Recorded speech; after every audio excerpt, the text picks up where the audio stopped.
All right. Are we all ready to do this episode? Yes. Yes. Yeah. Okay. We have a lot to talk about. I hope we're all ready. I want to reverse the order this time because of Frank's predilection for subverting these lists. I would like to go Brandon, then Ash, then Frank for the first round. Everyone's all right with that? Are we going to do that in the intro too? No. Frank is going to start on the intro. Well, Ash was really, really insistent that I'm the Do first not one.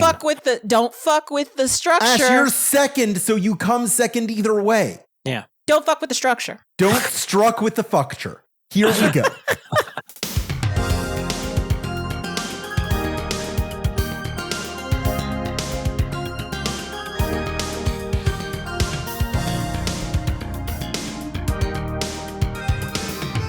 Now, Bear My Game podcast. This is episode 400 of Insert Credit. That's right. An oasis from your week to listen to panel experts talk about video games and lose yourself to the sounds of a horrible buzzer.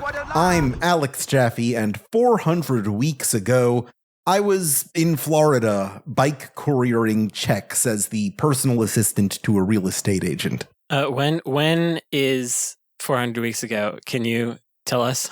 That would be I'm dividing 400 by 52 right now. More than 7 years ago. That would be November 23rd, 2017, as of this recording. Almost 7 years ago. Okay, I'm Frank Cifaldi, and I don't have any photos that day.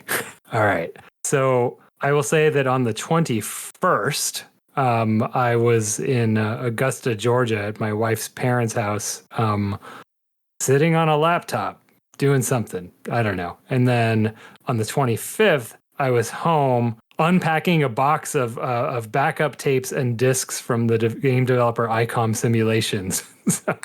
Very different from today. Yes. Yeah. So I would say how far you've come. Do you know what day that was? That was a Thursday. It was a Thursday. I was almost definitely just having a normal work day. But in 2016, it would have been from my home office. It was 2017. It would have been from my home office. So I was sitting in my bedroom, mere feet from Brandon, who was my neighbor at the time, trying to figure out what a video game history foundation was. Oh, Nice. That's really funny you say that because I'm glad, Alex, that you told us like the month and year 400 weeks ago would be, because it's not often that I know exactly what I was doing at around that exact time, but I know exactly what I was doing. That time, November 2017. What's your name? Oh, sorry. My name is Ash Parrish, and Thank what you. I was doing 400 weeks ago. I just assume everybody knows what I sound like. 400 weeks ago, I was... Somebody told me not to fuck with the structure. Very true. I was probably telling my husband that I wanted a divorce at the time. Oh, no! Whoa. Nice. Whoa! Yes. And so it's funny that Frank said, trying to figure out what a video game history foundation was. But no, the divorce was like the inciting incident for like, it's a core like memory, like the thing that You're trying to starts- figure out what a marriage wasn't. Yeah, exactly. Trying to figure out how I deserved to be loved. It worked out great. So Is this a different husband? Yes, I have been married twice. I didn't know that. That's new Ash Yes. lore for me. Oh, I'm sorry. Oh, really? Yeah. Special lore drop for episode 400. I am on husband number 2. Yes. Yeah. I'm Brandon Sheffield. I'm trying to see if there's any way I could figure out what I was doing in November 2017. You don't got the photos like I do? I don't have things like that. No, I don't have things organized that way. I just give all of my private information to Google, and it collates it for me. So I have That's photos good. going back to 2008. Yeah, I don't have that. Indivisible came out in 2019. Were you working on that? I could have been working on all kinds of stuff. What I will say is I was probably doing my writing in a cafe at that time, and or out of the Digital Eclipse office, which was the other Ocean office at the time, when we were kind of working out of there, and coffee shops, depending on the day. I was, actually, I might have been devising Demon School at that time, because I have been looking through to find stuff for an art book that we may or may not complete. And 2017, around November 2017, is when I was commissioning the very first pitch art for Demon School. We didn't start production on it until years later, but that was when I started putting it together, and it started turning in from a very, very simple, tiny little game into something that is like 30 hours long. So, I guess that is proof that it's harder to make a video game than a video game history foundation. Yeah. Proof positive. Proof positive. Now, I have something special planned for this 400th episode that I had you all talk about ahead of time. But before that, Ash Parrish wanted to spend a credit. All right, you can that's spend fair. a credit and it's the same amount on a special episode. Wait, we're gonna make the 2-hour episode longer. That's right.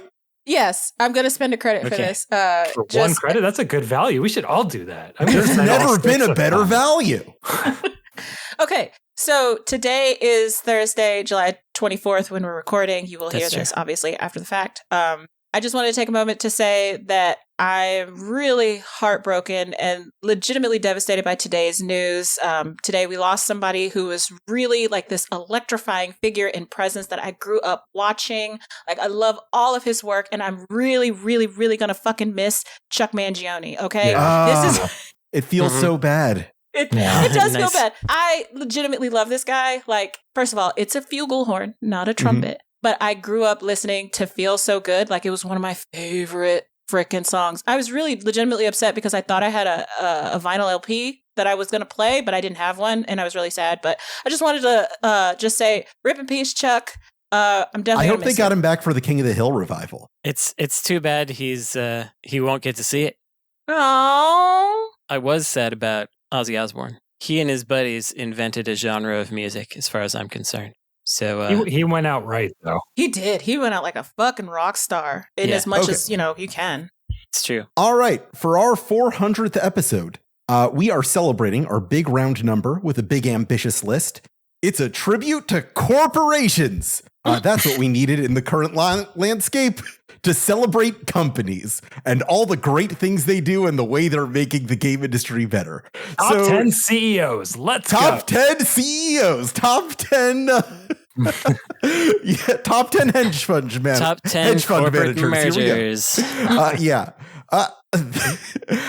No, this week, what we're going to do is we will be nominating our 21 favorite video game companies to an Insert Credit Hall of Fame. And afterwards, we might have the opportunity to nominate a few of each other's for a final version of the list that we can all sign off on. Is it companies? I thought it was developers. I thought it was developers. Okay. You can do developers. Well, let's make it that so that we can do publishers some other time if we want to. Top 21 video game developers. And we will start with Brandon Sheffield. Oh, hey, that's me. Well, I guess I got a tactic size here. So the way that I was thinking about this is game companies that I think about a lot and that I think are interesting to think about. Companies that spark a conversation with myself inside myself. Those are the companies that I have chosen to feature. And so I'm going to start with Human Entertainment. Now, I don't like their games that much. So I'm going to ask everybody, like, say what games these guys have made just to help me along. I will. Oh, okay. Ash, you stole my thunder. I was going to ask all of you to name your 3 favorite games from each studio. Oh, that is not going to happen because it turns out I've played like one game from every studio. So don't ask us that. So Human is like the Roger Corman of the game industry, in my opinion. You're going to have to tell me who that is, too. Roger Corman was... He directed the best Fantastic Four movie. That's correct. No, Albert Pune did. He was a director who made movies on the cheap and with hungry young filmmakers. So there's 5 days left before they tear down the Alien set. Okay, I'm going to make a movie with that set before it gets torn down. And I'm going to have Francis Ford Coppola as my director of photography or whatever. And then he becomes something on his own. So Corman made a lot of movies cheap. He kind of pre-sold them to distribution or video rights. And so his movies they always made money. That's not something that Human did. But he also launched a whole lot of careers, like a huge number of careers started with Roger Corman. And it's in that sense that I'm talking about Human Entertainment, who had they had something called the Human Creative School, where students learned to make games, some of which got published. And when Human disappeared, when they went bankrupt, they spawned Sandlot, who makes Earth Defense Force, Spike, which is now Spike Chunsoft, but they made a lot of, they were like Western-oriented games. Nude Maker, which is much smaller, but very interesting, weird ideas, and Grasshopper Manufacture. All of these came from the dissolution of Human. They did a lot of experimental, interesting games. Their most popular genres were sports like Fire Pro Wrestling, Formation Soccer, Human Grand Prix.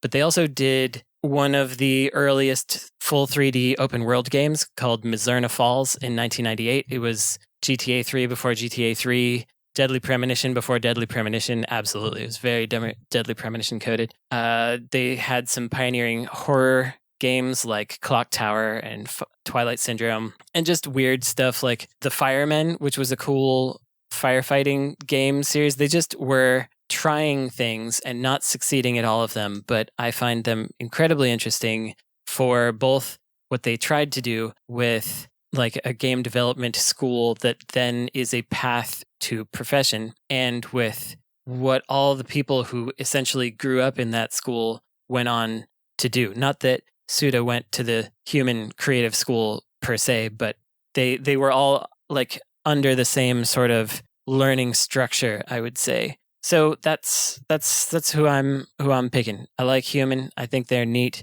Oh, they also did Mechanized Attack, which if you saw it going around Blue Sky recently, has a really amusing ending where it's like, you blew up the enemy computer, they give up. and then the president says, perfect, good job, nothing more to say, just relax. Before we get out of this segment, I do need to correct myself. Fantastic Four was directed by Oli Sassoon and executive produced by Roger Corman, the 90s one. Corman was mostly a producer, He did a lot of production work, but the best one is still Albert P. in the end. All right. That's what I got. Ash, what is your first nomination? I probably will not be able to go in as much depth for these as Frank and Brandon, because I don't study game developers like that. I keep abreast of what they do, but not necessarily their history, so I won't be able to speak authoritatively to that. And as you know me, I'm going off vibes. I chose my selections, have a lot to do with is Ashley the Ashley that you see before her, if these companies don't exist, what those companies are, and then just companies that I just like based on vibes. So my first one is going to be a vibes nomination. I'm going to go with Well, it's a publisher, but they also make games, so I don't know how this counts. I'll allow it.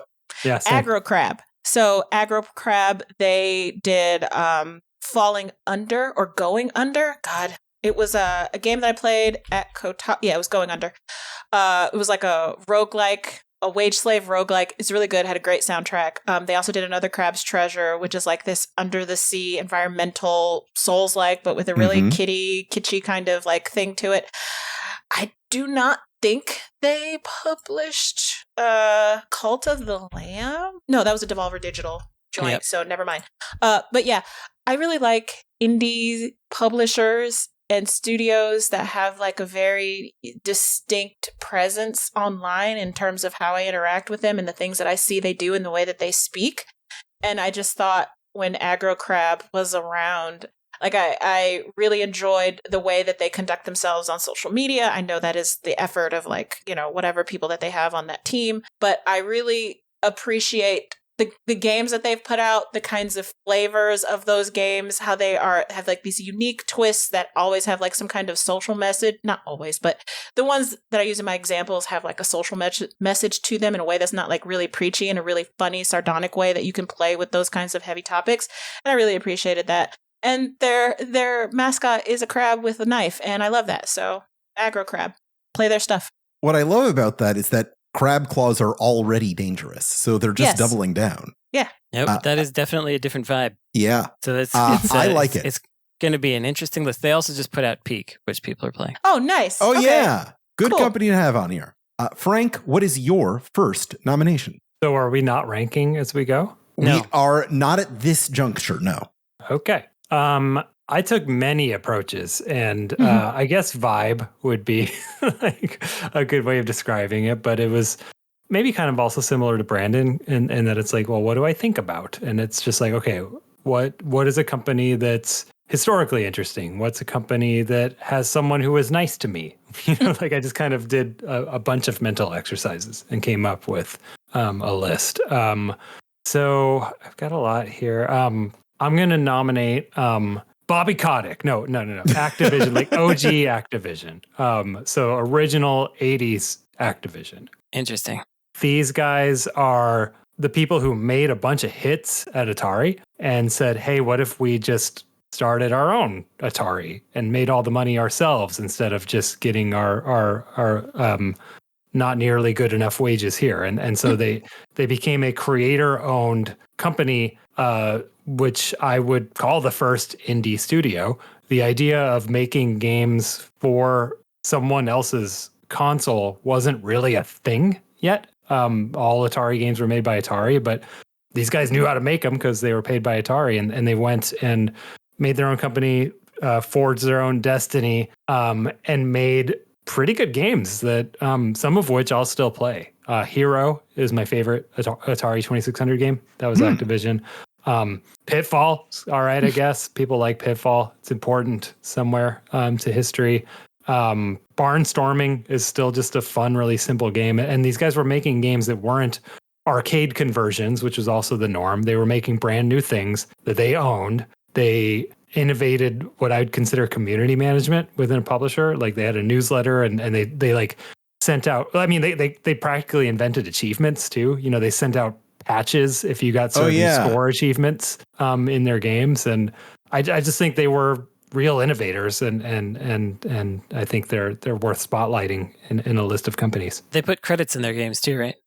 They went further than didn't. that. They put credits on the packaging. Right. They they kind of took the same approach that Electronic Arts would take a couple of years later, which is, they basically put like, David Crane's Pitfall on like right on the package and like put his photograph in the manual and like wrote an article about him in the newsletter and really spotlighted the creators. Mm-hmm. If you were to like, it's so funny hearing you talk about Activision in this way, knowing, your conception of Activision and mine are two different things. No, this is not my conception of Activision.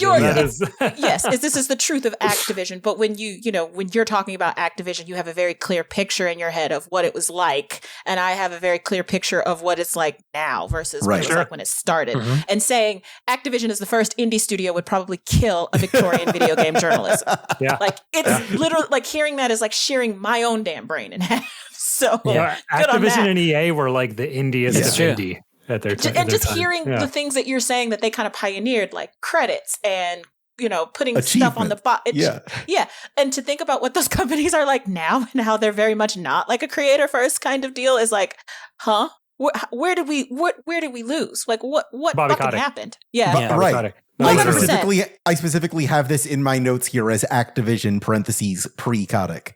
Okay. Well, directly pre-Kotick was a weird time also. Like they got in trouble in the mid to late 80s because kind of everyone did. And there was still some really interesting stuff happening, but they weren't, the Activision I'm talking about lasted like 3 years.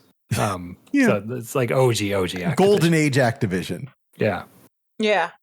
That's a great nomination. I love that. Brandon, where are you? All right. My next thing, what should I choose? This is going to be a really weird list, I think, is what's going to happen. I love it. I love a weird list. Okay, I'm going to do... I don't know. Okay, I'll do a big one. I'll do a bigger one this time. Taito. Ooh, Taito. So... I have a press kit, and the title is, What's a Taito? What is a Taito? Maybe I should find that so we could define it. So, Taito is like... I think about them a lot because they tried so much stuff. They were in the arcades. To me, they are, in the 2D sphere, to me, they are arcade games. Starting in the 80s is when they really got me. Like, I don't care much for Space Invaders per se, but it was important. But in the mid-late 80s, they started to make games like Kadash, Growl, Darius, Night Striker, and these kinds of games that were pushing the second dimension further. Night Striker was especially doing that. But they, like Kadash is an RPG in the arcades. Growl was a environmental beat 'em up. Darius was a shooter where, and it's normal to us now, but it's a shooter where all the enemies were giant fish and fossils and stuff, and it was just really strange. Then in the 90s, they basically did all my favorite stuff. Part of why I was like, oh, Saturn is my favorite console, I didn't realize how many of these games that I loved were ports of Taito games, Taito arcade games. So Darius Gaiden, Elevator Action Returns, Landmaker, Layer Section, Cleopatra Fortune, and that's not to mention all the big ones like Bubble Bobble, Puzzle Bobble, Lufia, Densha De Go. I never really went in for their racing games like Battle Gear, but I think they're cool. But so often when I find out about a cool new arcade game that I've never heard of, but I'm immediately interested in because they did something weird with it, usually Taito made it. There's a game called Gunbuster, which is a pseudo 3D arcade first-person shooter in 1992. It's absolutely bizarre to look at. The fact that they conceived of making it is just like, what were they doing? If you've never seen Gunbuster for arcades, you should absolutely take a look at it. It's wild.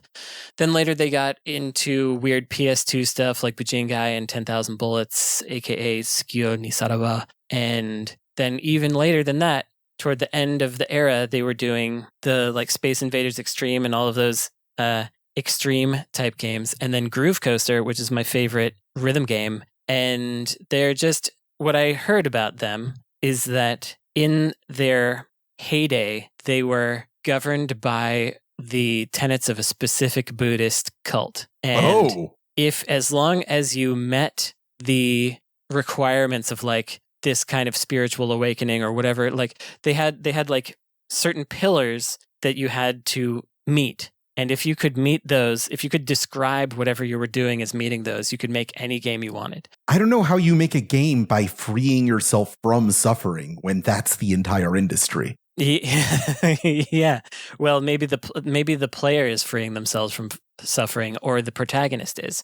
But yeah, that culture was like weirdly restrictive and culty, but also weirdly freeing because you could truly just, if you wanted to make a game about building castles, you could. If you wanted to make a game about vampires, just like you could do whatever dumb, weird idea you wanted. And some of them did very well. And I feel like, weirdly, when they were under those restrictive but also freeing rules was when they made the coolest stuff. So Taito, I love them. They got absorbed into Square Enix and kind of disapparated. But they're really neat, and I will play a Taito game over most games any day. That's what I have to say about Taito. Taito got absorbed by Square Enix? I thought they were still around. The brand name is occasionally trotted back out, but no, they got absorbed by Square Enix in like 2011 or something, and they were sort of Square Enix's arcade arm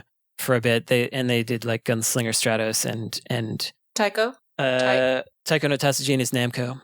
I'm getting Taito and Namco confused. Okay, carry on, because I was confused. Like, wait, I thought Taito did Taiko no Tatsujin. Never mind. I mean, an important thing is that they made the first AAA video game, which is Space Invaders. Mm-hmm. That's right. They also did a lot of stuff on the NES that people like, which I never played. Including a big pile of EEPROMs that I bought and talked about on the show pretty recently. That's right. Yeah.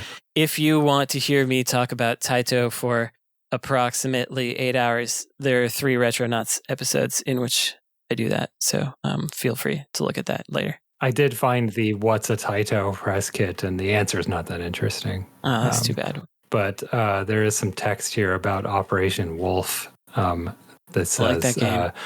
Terrorist be warned, Operation Wolf is coming. So just the one terrorist. Singular terrorist. Ash, do you have what is your second nomination? Let's keep going with vibes. This is a relatively newer developer, I believe. Newer than Aggro Crab? Kaizen, yes, actually, I Oh my think god. Kaizen GameWorks. Unless I'm wrong. Brandon, do you have any knowledge of Kaizen GameWorks? I think they're roughly around the same age. Oh, really? Yeah. Well, Kaizen GameWorks, I believe they did Paradise Killer, Neon White, which is a great game. Nope. I think. No, that's not them. Okay. They did Promise No, Mascot Academy, which is a very good game, they too. did those are the two games they made. Yeah, Neon White was Ben Esposito's company okay. of Donut County, etc. fame. Anyway. Got it. We're going with recency bias here. I love Promise Mascot Academy. That crying block Agency. of tofu. Agency. Sorry. Sorry. It should be Academy. Anyway, the crying block of tofu and the severed pinky finger mascot like haunt my dreams. I don't know. I just think they're really cool. And like I said, vibes. I don't have very much to say. Vibes. I like the vibes. I like your game. I'm going to nominate you. Can you describe the vibe? The vibe is like quirky, cute, gross, I think. So like, crying block of tofu, severed pinky finger. I don't know. As the best that I can give. I'm doing this very poorly. I'm sorry. Yeah, I just really like their games. Damn Let's talk it through. Well, I have plenty to say about them. So Ollie Clark Smith is on our forums. He's a nice guy, and he's the creative director of it. And I didn't know that. When Paradise Killer came out, I believe I said that it felt insultingly like a game made just for me. but in a good way. When you're too laser targeted, like, how dare you have my number like this? Get out of here with that. But the music is great. The thing that is consistent between the two of them is there's an island that you hang out on, and doing all the things by and large feels worthwhile and interesting. Paradise Killer did a much better, not much better. They did a better job of like doing the branching path sort of situation where depending on what you investigate, that's how you're what kind of person how you accuse them at the end and build evidence for your endings and stuff like that. Whereas Promise Mascot Agency was a little more straightforward, but they both have they feel like a simultaneously lived in and empty world that makes you want to explore it. And yes. And visually they're on target with what they're trying to do, kind of laser focused on that, which is cool. And the music vibes are very good. So yeah, I like them. I just like how their character design leads into the goofy. Like they take their subject matter seriously, but not too seriously. So you've got like the traffic safety mascot and, the crying block of tofu that I keep saying, and severed pinky finger that I keep saying, I know. And the station guy, the station manager who runs this like almost defunct train station and just really loves trains. I love that kind of like colorful weirdness that they have to their characters. I think that they're quite good at gathering different influences and putting them together in a way that makes sense. I think that's a great nomination. I appreciate that we're getting some newer voices on this list, some future of the industry types here who will eventually turn into the Activision style monoliths, which will hopefully ruin not video games 30 years from now even more. Frank, what is your second nomination? Hate to do indie again, but I'm going to go Nintendo. Okay. Specifically the Hanafuda cards is what you're nominating. Yeah, right. No, Nintendo as a whole, not even a specific era, just Nintendo as a whole. Oh, I heard it's a breakfast now. The staff continuity is crazy. That's at that company. Like, guy who worked on Super Mario Brothers 1 is still there. Guys, plural, who worked on the first Super Mario Brothers. Yeah, most of the people that we know that left did so because they died. Right. Yeah. Yeah, that's the only way out. It's I don't know. I find that fascinating, but I mean, more so the consistency of this company through that whole time. It's kind of chunky, like a paste. Yeah. It's exactly. Sorry. It's kind of the toothpaste mouthfeel of He didn't say Nintendo viscosity. Yeah. Their games are always at least good. Like they're. That's true. They don't always appeal to me, but they're always like they reach a quality threshold every time. It's incredibly consistent. Yeah, most of them get baked long enough. It's which is impressive in itself. Right, and as we know from, like going to Iwata's GDC talk, like they prototype a lot, right? And they just have the luxury of throwing spaghetti at the wall and letting it fall. I think that is a luxury because they're a hardware company and they're profitable and there's a very smart business. So they have the flexibility to really concentrate on projects. I imagine it also means that if you work there, you might get projects canceled even though you think they're great. That's probably really frustrating. I do wonder if they have canceled more projects than they've released. I would assume so. I would assume but I don't so. know. Yeah. Frank, you said that you only like one video game for most of the companies on this list. What's I've only the one played Nintendo one video game from What's one the one Nintendo game you've played? That would be Wii Music. Yeah. I in my mind, I was guessing whether you were going to say Wii Music or Nintendo Labo. Oh, yeah. I have played both of those, actually. I only did the first Labo. I did the little creature that walks around. Like, we got it for Christmas, and then I don't know, realized I had better things to do with my life. I interviewed a couple of the game developers on Donkey Kong Bonanza, and Nintendo sent over like the bios for the people I was talking to, and I remember being specifically shocked that one of the guys, I think it was the producer, and I can't think of his name off the top of my head, had only been with the company for 5 years, and that was the only game. Donkey Kong Bonanza was the only credit that he had for Nintendo. Like he had come from other places. I think he had come from Square Enix or whatever before he arrived at Nintendo. But I just remember that being like shocking because when you think of Nintendo employees, they've all been there for 30 years and have worked on like 6 games, working their way up from like QA to fucking game director. Nobody does that. We definitely don't fucking do it in America outside of very specific circumstances that I think your name has to be like John Romero or something like that. And even then, it's a crapshoot. So yeah. It's also like, I don't know what they do to people, but everyone who's worked there is in a cult. And you kind of have to be. Yeah. Brandon said the same thing about Taito. Is that just what's going to emerge on this list? Yeah.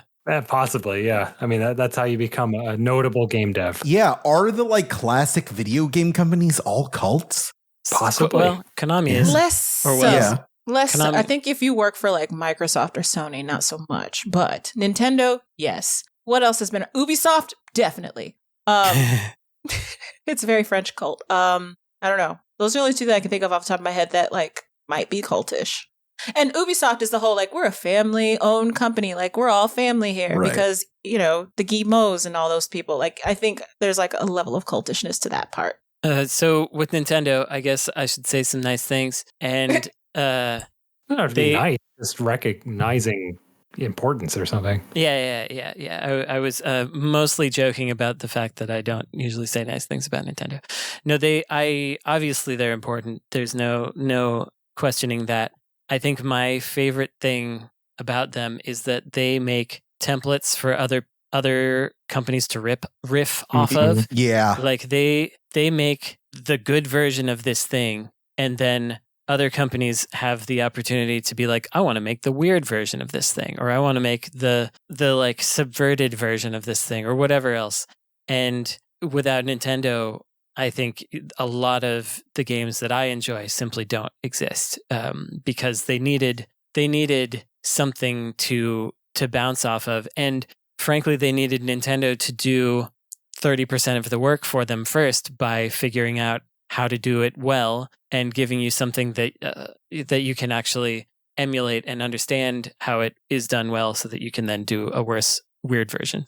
Nintendo is the straight man of the ensemble cast. That's right. I think just about every game pitch I ever did in that time of my career involved referencing a Nintendo game. Yeah. Why wouldn't you? It's like, that's what investors hear anyway. Like, oh, we're doing Breath of the Wild plus, I don't know, dick jokes. I don't know. And if you go to Microsoft circa 2012, they go, what's Animal Crossing? Is my experience. Ash, I'm going to need one Breath of the Wild dick joke from you. You can't demand hilarity off the top of my head. Then what am I even You have until the end of the show. Yeah. I have so many other things that I am juggling right now in my brain. I don't think I'll be able to come up with it. Well, you have until Brandon tells us about the next game on his list. I'm just going to say the phrase "a twink to the past" just came into my There head. we go. Thank you. It's not a dick joke, but it's fun. It's not a dick joke, That's but great. I just needed to get it out somewhere. Let's move on. A twink Perfect. in the ass. How about that? That's too far removed. All right. Well, it depends. It depends.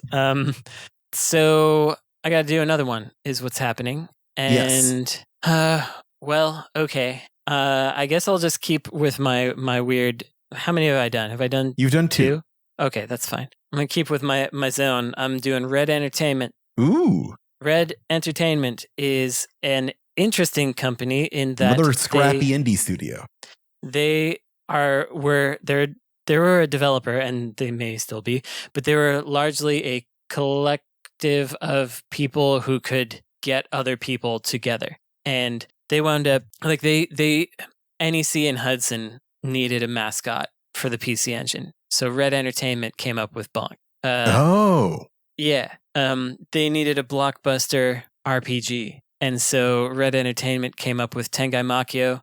They got Ryuichi Sakamoto doing the music. They got a famous illustrator doing the art. For the sequel, they got Joe Hisaishi doing the music. They bring together, they were like an early multimedia spanning company that could bring the big guns in for your video game property. They did games I like Gate of Thunders, that's just a video game, but they also did Galaxy Fraulein Yuna, which was, in addition to being another one of these kind of collaboration things, they were pioneering FMV in games at that time, with their Hue video concept that they did, which could only do 6 seconds of video at a time.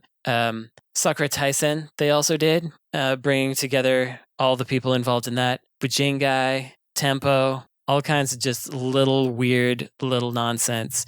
The last thing that I think they were credited on is a game called Nostalgia for the Nintendo DS, where they tried to bring a bunch of these things together again, but the budget was lower, didn't really go anywhere. But they're just one of those companies that are behind a lot of things that you don't really think about. And they're like the power behind the throne kind of a game developer, which is usually a publisher or an agency or something like that. But in this case, they're also a game developer. And I think that's neat. So you said to yourself, Bujingai is such an important game that I need to nominate both of the developers of it. That's right. That sounds very insert credit to me. Mm-hmm. One of the reasons I nominated Human was so I wouldn't have to put EDF, Sandlot on there for doing EDF, etc. Yeah, you put it on. You put the grandmother on there. I respect it. Ash, what have you got for us? Okay, finally one that's not vibes, one that's super important. I'm gonna go with IDOS, specifically for their early Tomb Raider games. Tomb Raider is 1 through 3. I know they probably did more, but those are the ones that I care about. I love those games. I did not seek them out. They were gifted to me. They were I never had a console in my home. I had Game Gears, I had Game Boy Colors, but never a TV console until I had PlayStation, which was gifted to me by one of my mother's boyfriends, who also gifted me a spindle of CDs with no cases. And Tomb Raider was one of those games. And because it was the only game that I had for that system before I bought more, I played it all the time and I loved it. I think she was one of the first female video game characters that I really latched onto completely by accident. I didn't know who this British woman stealing artifacts from Africa. I didn't know who she was. I didn't give a shit. But I loved her. I loved how sassy she was. I don't know. I'm trying to think of video game women at that time, the ones that I had been exposed to, and all I can think of right now are Miss Pac-Man and the various female characters in Mortal Kombat and Street Fighter, which, they're cool and they have their own personalities that you can kind of tease out through animations, but you don't really get to know them as people except outside of they're hot and they kick real good. But Lara Croft was the first female video game character that I'm oh yes, this bitch, yes, I'm with her. I want big boobs like her. Because remember, this is I don't know, I'm an adolescent at this point, and all I want is, big tits and for boys to like me. And Laura Croft had both of those, so I wanted to be triangle titties. Exactly. How did you feel about the movies? I loved them. The Angelina Jolie movies, they're fucking great. Like, I kind Alicia of like Vikander. that first one a lot. They're perfect. They're perfect. They're great video game movies. Maybe not the best like cinematic experience, but video game movies, they're perfect. Like when Angelina Jolie pulls out the double pistols from off her thighs, I'm like fucking cheering in the movie theater because I'm like, yes, that's her. 2 pistols with unlimited ammo, and that bitch never ran out. Loved it. So yeah, Eidos, good work. Sorry that you had to sell everything, and now I forget. Embracer Group owns you, and they're doing terrible things to you, and I'm sorry that happened. Well, so you're specifically Tomb Raider 1 through 3. Which is core design. Exactly. Your nomination might actually be the developer core design as opposed to Eidos. I'm okay with that. I just remember seeing Eidos on the screen. Yeah, they're the publisher. Okay. So in if which it's case core? we can core design. So I like that, we can also honor games like Bubba and Sticks and Wonder Which Dog. we have. Yeah, why wouldn't we? If we Chuck given the Rock opportunity? 2, Son of Chuck. Mm-hmm. Impossible. Chuck Rock. I really Well, thank you for clearing up this, 30-year long mystery. They've been dead a long time. Don't worry. Yeah. Now we're inserting credits. They made hurdy-gurdy and then just jumped off a cliff. Yeah. Yeah, they did Swag Man for the Saturn. That was an important video game that was basically a tech demo. It was terrible. Frank, I got to hear your third nomination. Oh, I'm still going through Core Design's back catalog. They did Monty Python's Flying Circus, the computer game. They did Dynamite Ducks. Didn't Core do the pseudo 3D shooting game on the Sega CD that was really impressive? Probably. That sounds like them. Yeah. I don't know what that one's called though. I'm gonna remember what it's called. They did Fighting Force. Fighting Force is a really funny, stupid game. And it's very Tomb Raider era. Okay, anyway, I need to have a company. Soulstar. Soulstar is what it is. Oh, yeah. That's them. All right, I'm going to nominate nominate Rocksteady. Oh, maybe. I think Jaffe and I share the belief that the last Arkham game is a masterpiece that just doesn't get talked about for some reason. Yes, that is... Define the last Arkham game. Oh, Arkham the Knight. last real one, Arkham Knight. Okay. So Rocksteady did Arkham Asylum, Arkham City, Arkham Knight, and then jumped off a cliff. We've never heard from them again after Arkham Knight.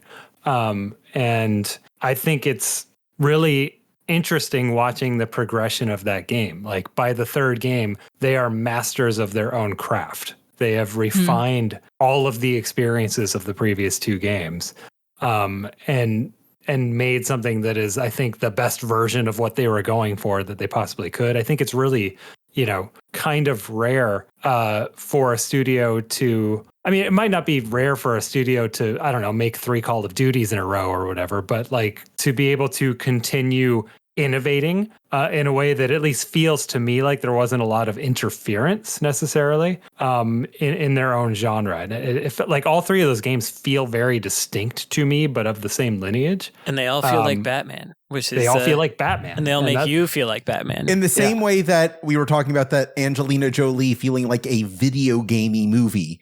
These are comic booky video games. They are. And I think they almost defined the comic book video game. Like, I think Spider-Man is just, it's Spider-Man : Arkham Manhattan or what. Like it's a Batman game. And I don't know. I really like those games. I think I've played through Arkham Knight 3 times, which is very unusual for a game that long for me. And, it is kind of treated by a lot of fans as the weakest game in the series, and which is bizarre. I guess it's because they don't like the Batmobile part and they're mad about like something to do with the plot, like the fact that there's kind of an obvious twist. But I feel like when you consider it from that perspective, you're missing what the game is actually about, which is the relationship between Batman and the Joker. And that's something a lot of people are sick of, and I don't understand it because the Joker rules. Also, I mean, let's talk about their performances too, right? Yeah. Like the vocal performances in that game. Like that is Mark Hamill's. That might be Mark Hamill's best performance period. Is Arkham Knight? It might be. I don't know. Might be. Like he's fantastic in that game. Like that is the best Joker is in Arkham Knight. Like Joker at I his think best. he's good in Slipstream. Ah. Joker at his best makes you laugh and then makes you feel really gross for laughing. Yes, that's what the Joker is supposed to be. He's supposed to make you feel bad about the fact that you're laughing at whatever he's doing. Yeah, and that is that's the how- best. That Joker is that one. Like the spoilers. The premise is that he's dead, but he's in your head, and you're just hallucinating him everywhere. So he's just in your head, and he knows everything about you. And you know the jokes he makes at Batman's expense are very cruel and funny. Yeah. And the theme of the game is that like the Joker in real life was never as dangerous as the guy that Batman built him in his head to be. yeah, totally. Yeah. I like that. And again, I like these games because they just assume that you watch the cartoon or something, right? Yes. They're just like, it's Batman, you're Batman, go. And I, like for me, you know, like my biggest Batman intake was the animated series when I was a kid, and it just felt like you just jump right into this game having watched those shows, and they even have a lot of the same voice actors. So yeah, Rocksteady, wish they'd made another game. Yeah. Too bad R.I.P. about that. I love that nomination for obvious reasons. Yeah, I basically agree with all that stuff. What's your next one? Oh, I'm next Oh, he doesn't again? get to talk about Rocksteady? That's okay.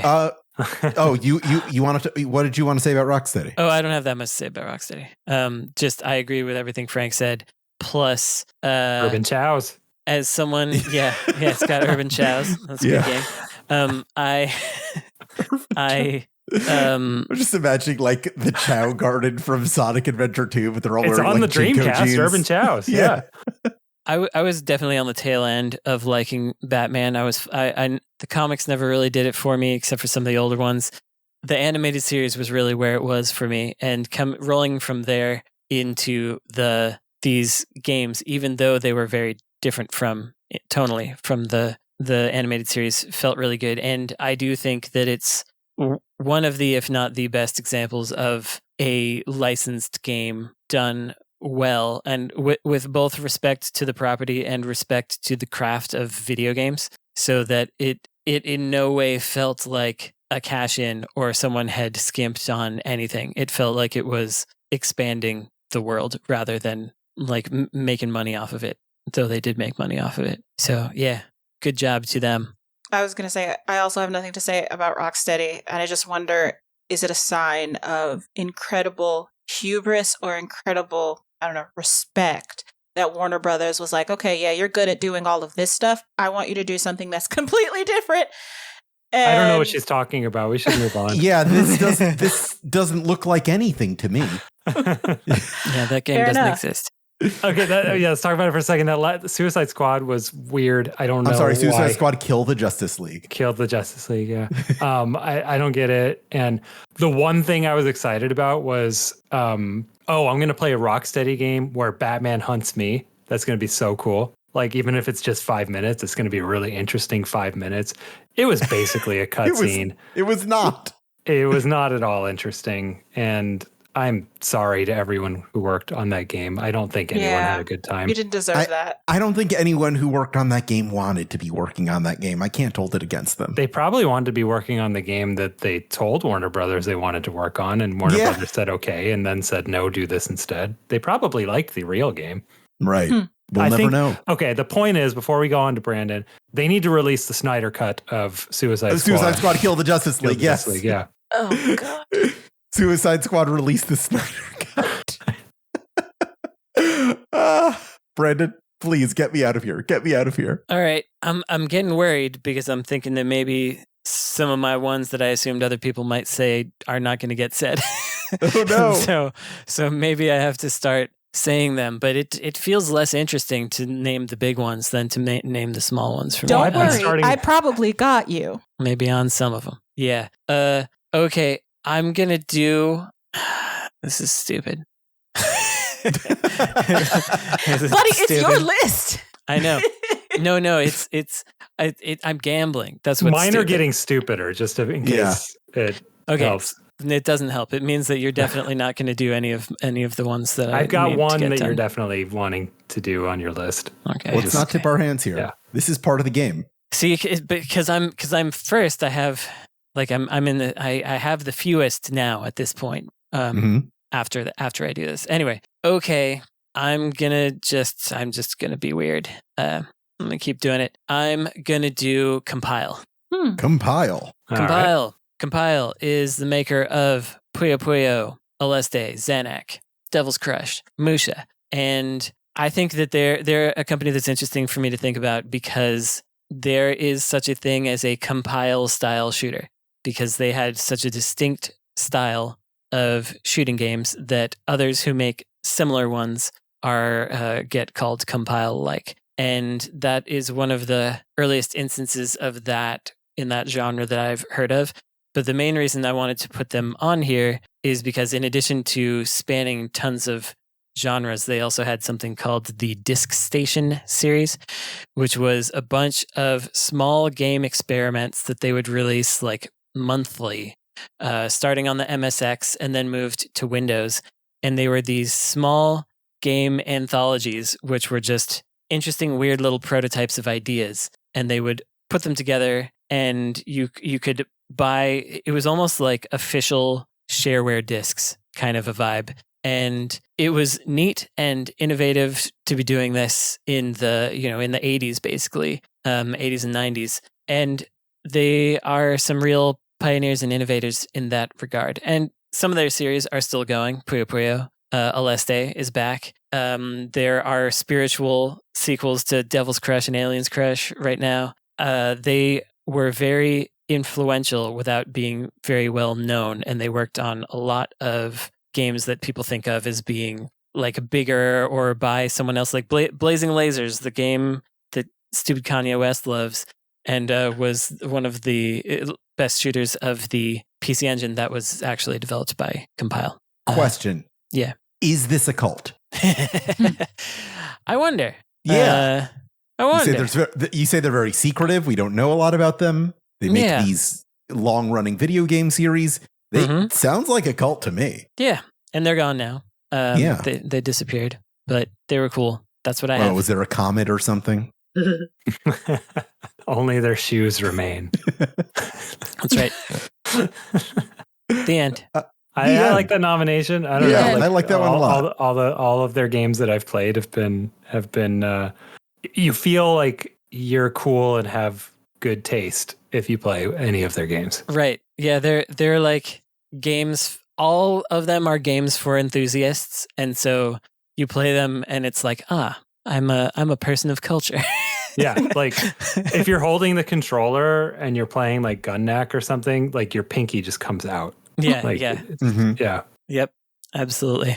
Yeah, there's a little paddle that like extends the pinky for you when you boot the game up.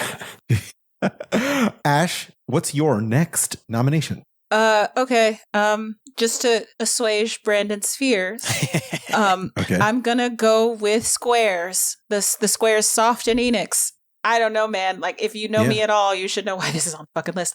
Oh yeah. Square King's man. Knight. King's Knight is Ash's favorite game.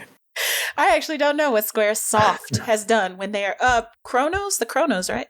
Yeah. Yeah, they did Chrono Chrono Trigger was the first collaboration between Square and Enix. Was it? Yeah, it's one of those freaking things. Like, they did Final Fantasy, they did Kingdom Hearts, they've done a bunch of other shit, but those two things, like, without Square, Ashley is not Ashley. Those games, like, are life defining. Like, I don't. There's not really much I can say that I haven't already said ad nauseum about how important Final Fantasy is to me as a person. And so it's got to be on the list. Like, it just has to be on the list. Like, I always like said this thing to myself that Final Fantasy was made for me because it came out the same year that I was born. Like, I've always had a Final Fantasy with me for as long as I have been alive. And I hope that continues because I don't really, it hurts when these games aren't good, but I don't really care. I just like that they're there, right? Like, I don't know. It's like being a Browns fan. Like, it sucks sometimes, but I can't imagine my life any other way. So, hopefully they stick around. And I do not want to live in a world where Square, Soft, Enix, whatever, are not making these games. That I'm just going to say that. And I mean that. there is probably a future where they do not exist, and that's fine. But I don't know, like, just I don't need them, but I need them. I need Square to be around to continue to make games. Mm-hmm. I need to correct myself. It wasn't an official collaboration, but No. they got Yuji Horii and Akira Toriyama to work on the game from Enix. So they just got like key they were Enix both people. independent, but they had both worked on Dragon Quest. So I understand why you thought that. But neither of them basically worked. True. It's functionally. Yeah, but it's not. It wasn't officially true. Yeah, Square is cool. Racing Lagoon. That's what Racing Lagoon, Einhander. I like their weird experimental attempts at things, and Ehrgeiz, Tobal number 1 or 2. I love all that stuff, and I like Final Fantasy 15. I think that the Square Enix combination worked out fine, though you can really tell what's a Square game and what's an Enix game, kind of, which is weird. And I truly feel like someday we're going to miss that few years, which was a few years ago at this point, where they were releasing a bunch of B and C tier stuff. Yeah, every couple the months. shovelware stuff. Yeah. Yeah, their like shovelware 2.0 era. Mm-hmm. I think people are going to go back and be like, oh, what? We should have appreciated what we had. We should have played Harvestella. Yeah. Yeah, I think in a previous episode we called that the lovely shovelware. Yes. Or Strangers of Paradise. Like, people talk shit, but that was a good game. Yeah. I think the problem with current Square Enix is they're trying to be too serious. They're trying to make a blockbuster video game. They want to make Game of Thrones the video game in Final Fantasy, and it just isn't. They don't have that vibe. They can try, but they're going to wind up being goofy and they should lean in to goofy. And I think the Final Fantasy VII remakes, though I didn't love them, were successful because of that, because they were a little goofier, a little weirder, while still dealing with serious subjects and whatnot. So, yeah, Square is cool. I like them. Square is cool. Good nomination. Frank? Oh, right. Let's see. Oh, yeah, mine are getting kind of weird. I love it. All right, I'm just gonna play to my strengths. Even though I don't like most of their games, I'm gonna nominate Lucasfilm games during the era, especially when they made my favorite game, The Secret of Monkey Island. And the reason that I'm nominating them, this was a studio that correctly used a rich guy's money in that he hired a bunch of really talented people. This is George Lucas, right. And said, do whatever you want. I don't know what video games are. Figure it out. Just don't lose me a lot of money. And, that created a really compelling environment where weird creative people, just kind of did whatever they felt like. There wasn't a lot of oversight, and at least for a while. And I think I'm using it as a stand-in for two things, which is I think their Scum scripting system was a really interesting idea that, the notion was that a designer doesn't have to be a programmer to script a game. And like that. And it got ported to a lot of stuff so that people could make more games like that. Like there was a Scum emulator on the GP32 of all things. Like it was sure. I mean, you're talking about like later actual porting of Scum, but I mean, where I thought you were going with that was that it was used for things like backyard baseball later on. No, that was where I meant to go, but then I didn't. Okay, got it. Yeah. But yeah, I mean, it was portable enough to be a scripting language for these children's games later on, from Humongous, which Ron Gilbert, the Monkey Island guy, left to create. I don't personally love most of the LucasArts output in terms of the adventure games, but I love the idea behind them. I love the scripting behind the language and how much it affects the games, but also just how much of a cultural impact it had, especially like in Europe, for game developers who came in as like storytellers, right? Like people who wanted to use the medium of video games to tell stories. It was almost like I don't want to say it like predicted Twine or anything like that, but it was maybe one of the earliest ways that someone could tell stories in games in a way that people would actually, play them. I guess I'm skipping text adventures when I say that, but you know what I mean. And text adventures aren't video games. Where's the video? I'm like over the style of game for the most part. I think this, it's just been supplanted by a lot of things. I think that I'm glad that some people still, can crank them out. Like I think Wajidai Games, for example, like that guy's made a career out of making this style of game, which I think is great. But yeah, I don't know. Lucasfilm Games, LucasArts. LucasArts. Yeah, I think I mentioned probably many times that I went to school with George Lucas's daughter, and it's funny to me that I played Monkey Island 1 and 2 and maybe saw a Star Wars and never connected any of that until later that I'd see him picking her up from school and be like, there's her dad. And then, but my friends, I wasn't really into Star Wars, and I had no idea that LucasArts had anything. I thought it was like a coincidence when I was 14 or whatever that Lucasfilm and LucasArts both had Lucas in them. I just had never connected any of that. Are you talking about professional MMA fighter Amanda Lucas? Yes. That's pretty cool. I was wondering which daughter of George Lucas it was. One has written some Star Wars stuff, and one is a mixed martial artist. Yeah, she only fought a few matches, but she did her best. Did she ever hit you? She never hit me. No, she was very nice. No, Brandon was too fast. That's right. Speedy, scrappy. Brandon, what's your next nomination?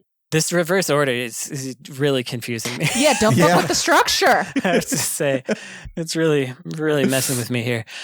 Do you want to call a break? We could take a break. Let's take a break. We'll be right back after a quick break. Okay. On the Insert Credit Podcast.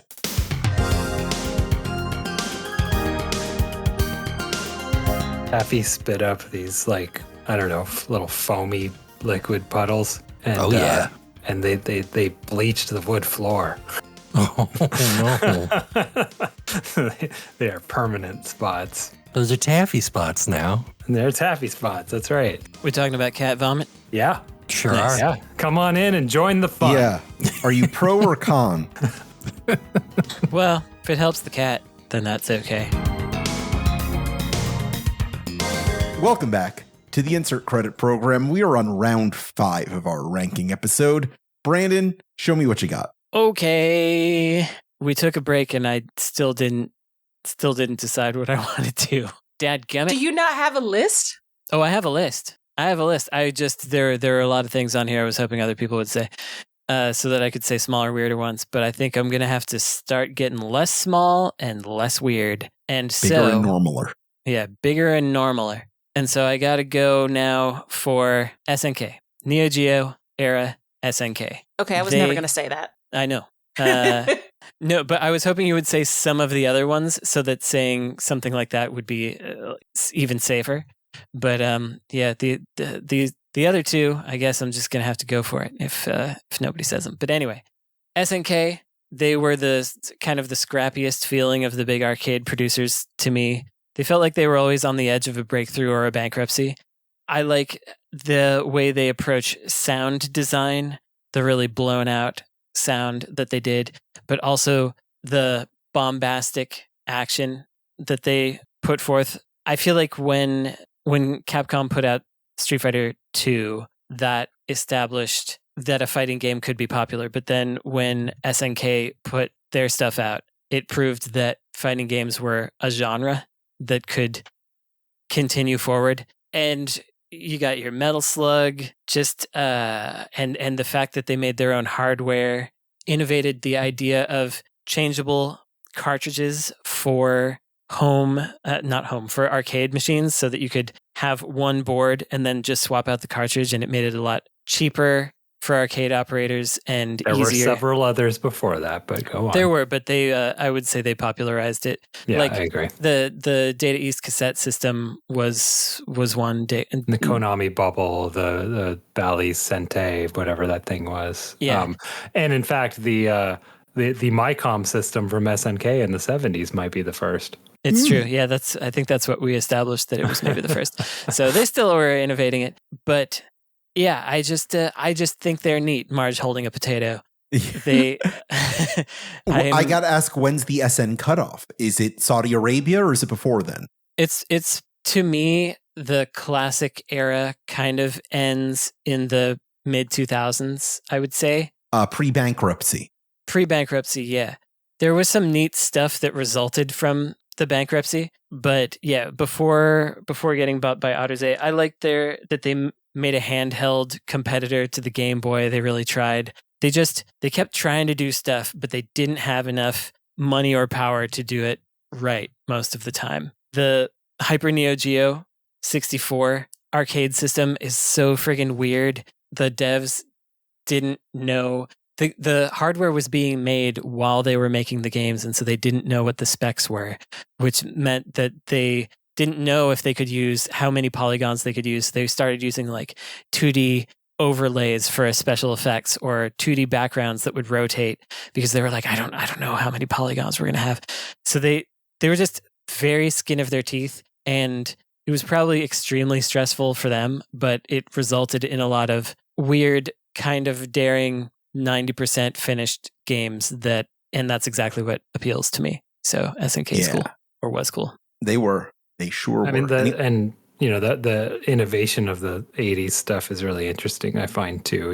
Like the Fantasy is a game that's contemporary to Donkey Kong, but kind of does all the things that Donkey Kong does that we praise. It's like a 3-act structure with a plot where you save someone, but it also has voice acting, which Donkey Kong does not have.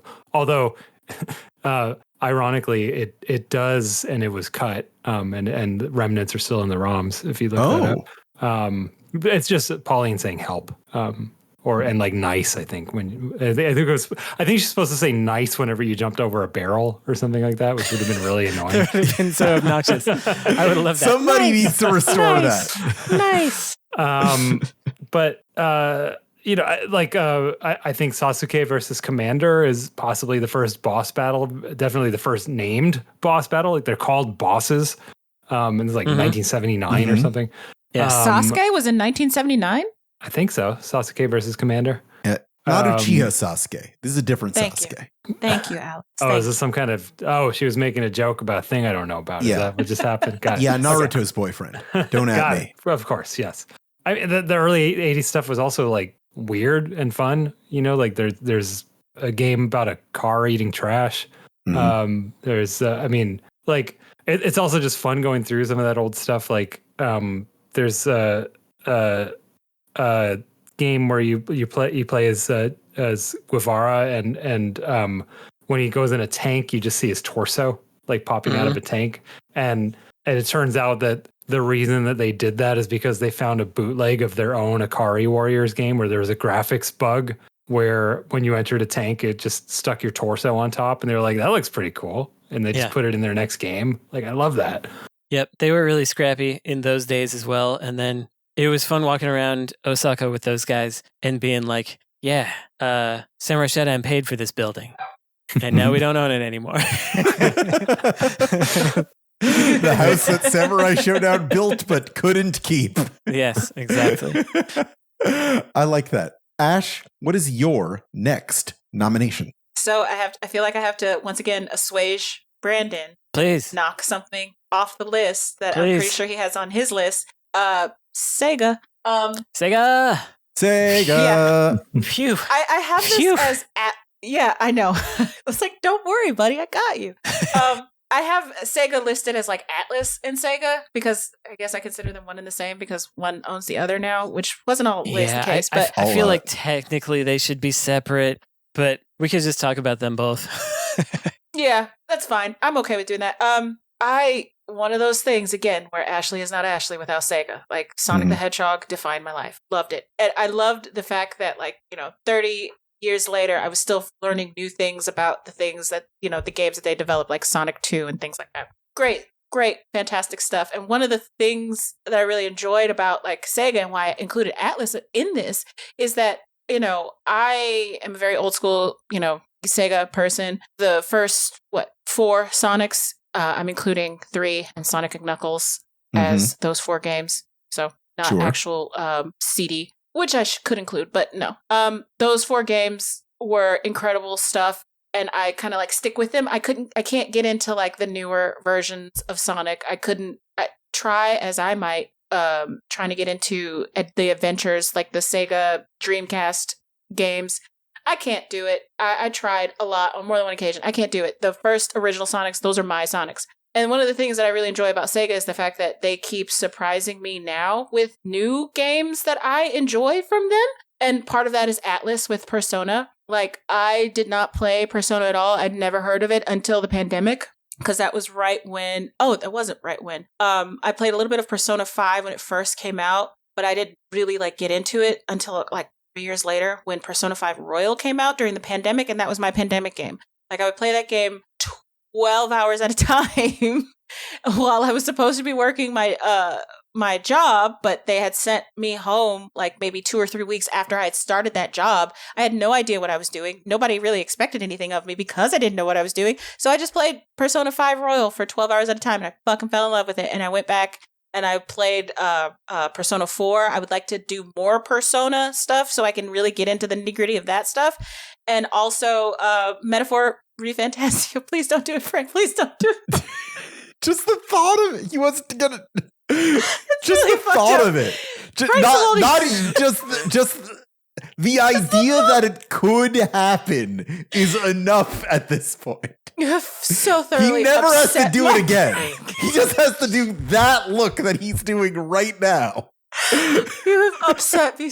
You have completely rewritten my brain with that shit. Esper, I want a close up on that, that face Frank just made.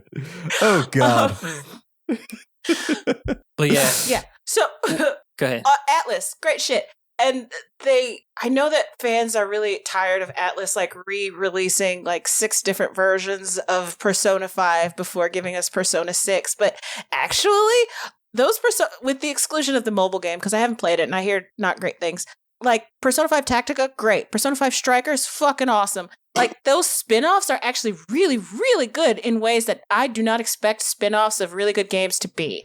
So I have a feeling that is more, has to do with Atlas and however they're set up versus anything that Sega has anything to do with. But the fact that Sega permits it is great. So good job, Sega. I will say it would not be a special insert credit episode unless we took some time to acknowledge Yakuza. Yeah.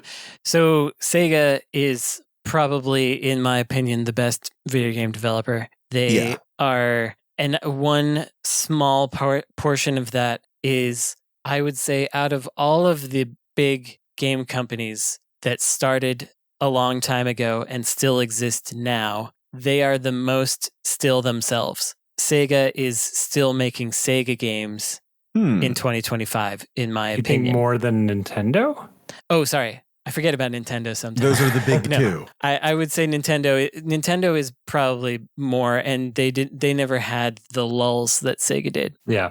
But aside from Nintendo, I should say, Right. I think Sega I agree is with the that. most Sega. Sega is more Sega now than Square Enix is Square or Enix. I feel, and maybe more Capcom than Capcom is Capcom. Yes. Maybe because I think about them too much. But yes, Sega is like, there's so many distinct eras. There's their early days when it was a lot of experimental stuff. There's the lengthy arcade era where Sega AM2 and AM1 were just like dominating the graphics and gameplay innovations in the arcade. Then there's their up and down console era where the Mega Drive was successful in the US and not in Japan. And then the Saturn did the reverse. And they were just always trying weird stuff. And I think they definitely had a lull in Sega-ness. Like a few years after they became software only, after they stopped their Post hardware. Dreamcast. And before they found, like post Dreamcast, pre Yakuza, basically. Yes, exactly. But Yakuza didn't really make it big until much later. Didn't really make it big till 0. Right. 0, I think, was the big turning point, and there had already been a bunch of them at that point. So obviously they were successful enough, and there was Super Monkey Ball in there in the middle.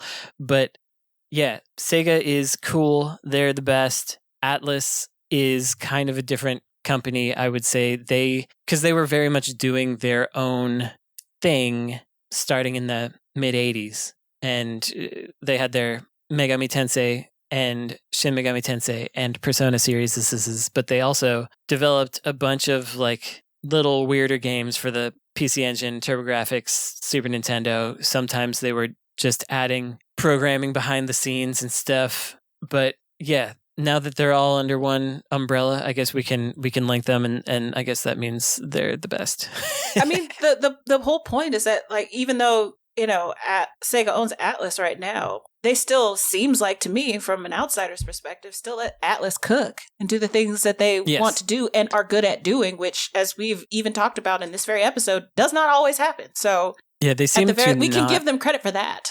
Mm-hmm. They seem to not be interfering, and also another thing they're not doing is like all kinds of weird cross promotions and stuff, which is surprising and interesting. Wait, okay, hold on. They still do, because I don't know if you've seen the trailer for that Sonic Racing game, but it's fucking Smash Brothers. Everybody is here. Like they have fucking Miku and what's his name from Steve from Minecraft in that bitch. So they still do it, but I think to your point, they do it more strategically instead of filling everything with like cross promotional slop. They're not making Sonic a Persona summonable demon or something like that, which would be really stupid, and I'm glad they're not doing that. Maybe they did it and I didn't know, but I will let that double nomination stand for now. Okay. What Frank, does that mean? We'll find out later. Frank? Okay. I mean, yeah, that was like my last big one on my list, but it wasn't Sega. It was the Yakuza team specifically, which is maybe where you're going with this. No, I think he was going Atlas Sega, but yeah. Okay. Mine are getting harder to talk about. Let's go for kind of a more jokey, vibesy one. And this is coming from a place of guilt. So I'm going to nominate Evening Star because they're real nice, and I don't like Penny's Big Breakaway very much. So I'm going to nominate them because I like Sonic Mania a lot, and I feel some guilt that I can't figure out how to enjoy the new game. But let's talk about Sonic Mania instead. Which wasn't quite them, but it was sort of them. Right. Ash was talking about how the core Sonic games are pre-Sonic CD. She's right. It is 4 Sonic games. It's Sonic 1, 2, 3, and Knuckles and Mania. Those are the 4. Right. Those are the 4. I'm into it. I like that. That's the canon. But I don't know. Again, this is kind of a jokey nomination, but I'm doing it anyway. But I will say that Sonic Mania is incredible. Sonic Mania. We didn't get to talk about the Superman movie in any way yet because that kind of happened. But I would love to. But I had the same feeling watching that movie as I had when I played Sonic Mania, which is like, oh my God, my boy's okay. They got it. My boy's okay. He's alive. And I'm not wrong for liking that old stuff that people apparently thought was corny. You know? There were still ideas there that people just didn't do anymore. I felt that way about Sonic Mania, where it's like, I still think that formula has more to give us. I don't think that it ever really got stale, just making a Sonic-ass Sonic game. And that I felt like the other games were trailing away from that. Yeah. Sometimes I think a thing you love, a masterpiece, like every part of it. A thing you love is misunderstood for so long that you start doubting yourself. Like, was this ever good? Right. And then, or yeah, exactly. Am I just nostalgic because I was a kid when it came out? And like, that doesn't seem like me, but maybe that's all it is. But no, like those were good games.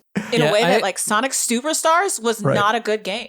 Well, yeah, I mean, Sonic Mania was made by people who love Sonic in the same way that Superman was made by people who genuinely love Superman. I mean, am I changing the nomination to whatever the team that technically made Sonic Mania is, or am I sticking with my joke one? You can stick with your joke one. But Ash, you should try Sonic X Shadow Generations. You should try that one. I liked Sonic Generations. I didn't Well, you hate should try that the shadow one because yeah. those shadow missions are, I think that was where I was like, okay, 3D Sonic this is what it should have been, is how I felt. But Oh, interesting. I get a little bit of that in Sonic Frontiers. I really do, but it's not enough. Like it's not enough. yeah, try that one. See what you think. I would be really curious. So Penny's Big Breakaway, I also didn't vibe with it. I told them this in person. I did but too. I like that they tried it, and I think it's neat to try things, and so good for them. I would have liked to figure out how to like it more. Yeah, same. Than I Like did. I'm looking at this game and I was like, I should like this. Yeah, You guys are inspiring me to play all like the Sonic, the like newer Sonic inspired platformers, like Penny's Big Breakaway and like Freedom Planet, even though I know that's not one of the newer ones, and just like title a blog like the search for Sonic. But you already found it. It's Mania. Yeah, you found it already. Yeah, how long ago was Mania right though? It's last year, right? No, It was like time's like been still ever since. 2018, 2016. It was a lot It was of years ago. 2017, 400 weeks ago. Nice. nice. That's when I was playing. Sonic Mania 400 weeks ago. When I was getting divorced. But anyway, I'm putting them on the list because I want to continue encouraging the studio to make stuff like that, even though that one didn't work for me. And I want them to be recognized as something on a list of cool developers. Ganbate do what I Evening want. Star. You can do that. Brandon. God. Okay. This is your second to last nomination. I know. I got so many weird ones on here. Darn it. Do a not weird one. I only have weird ones. But I like I my have weird one ones. weird one and one standard one, but neither of you are going to pick my standard one or probably my weird one. I'm actually surprised that how much have we overlapped? Sega only, I think. Yeah, correct. That's so strange. Unless you had any of ours. I might.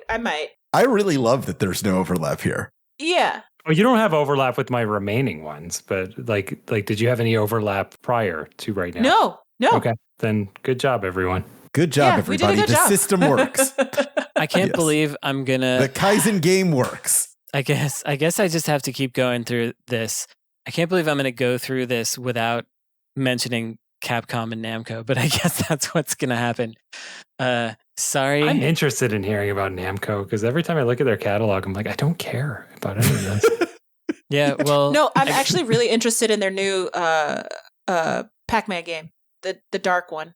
Yeah. I haven't Shadow played it yet. Labyrinth. I will. Yeah. Yeah, I'm gonna get that too. Every time I watch the trailer, I'm like, I don't like how this looks. I can't No. tell you why, but this looks really bad. It's because it's like a 2010 XBLA That's Hot exactly Topic it. video game. Yeah. Yeah. But it's been long enough that's an aesthetic that some people long for. So I respect Frank it. Cifaldi, on famous purpose? hater of non-standard Pac-Man sequels. It doesn't seem like it could be by accident to me. Like, how could it be?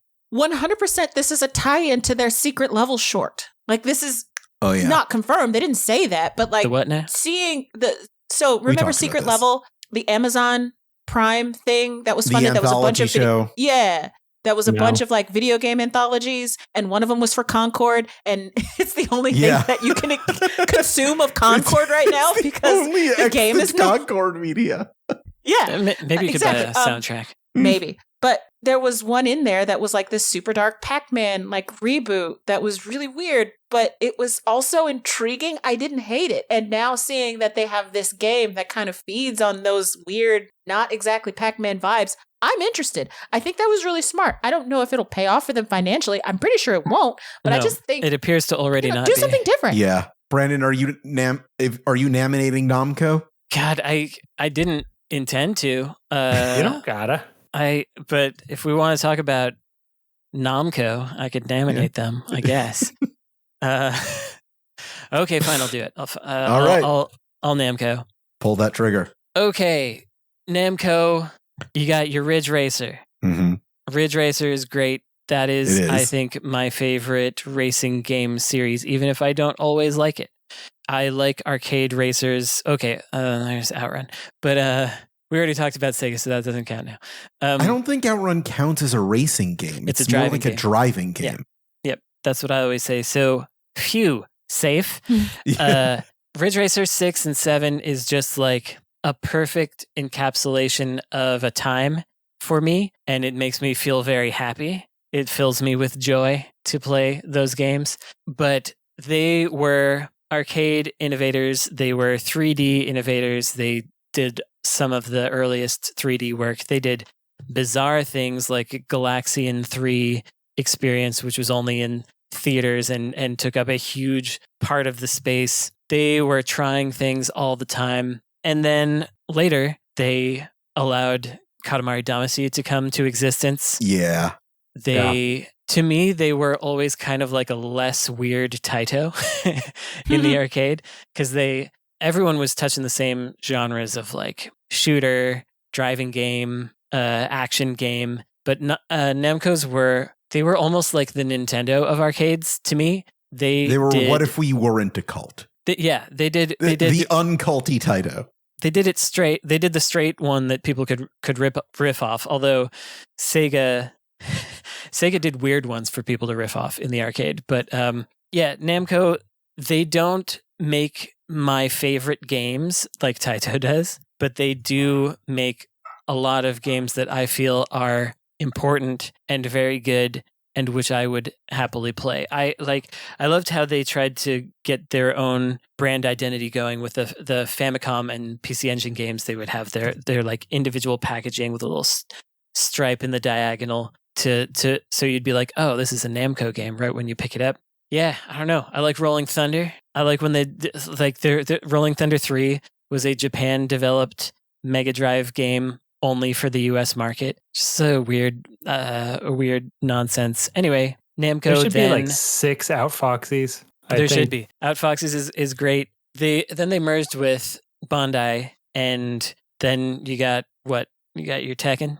I mean, that was before the merger, but Tekken is obviously a force. I don't know. It's almost, there's so much that it almost doesn't feel worth talking about. That's part of why I didn't want to nominate them, because it's like Pac-Man, Tekken, Ridge Racer. I don't know.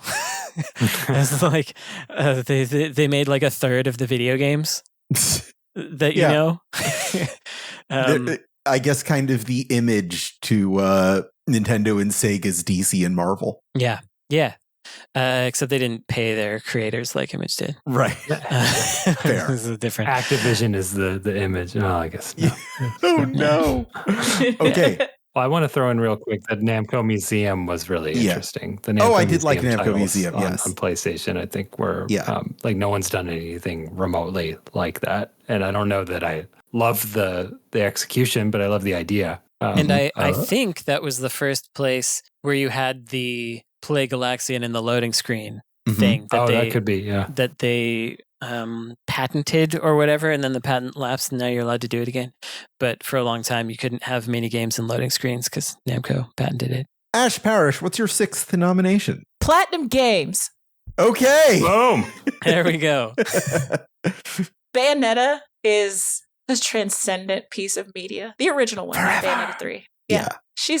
I can't think of the last time that I have been so like hooting and hollering and punching the air for a video game female character that wasn't Lara Croft. Right. Like Bayonetta does feel like the next generation of Lara Croft. Kinda, yeah. Like when I played that first game, Lara Croft had 2 guns. She has 4 guns. I know, on her feet. Yeah. Hello? Like, exact. So the same kind of like, ooh, I like her. She's cool. I want to be her. Those kind of same feelings I got playing Bayonetta on the goddamn Xbox 360, because those games came out on the Xbox 360 back in the day.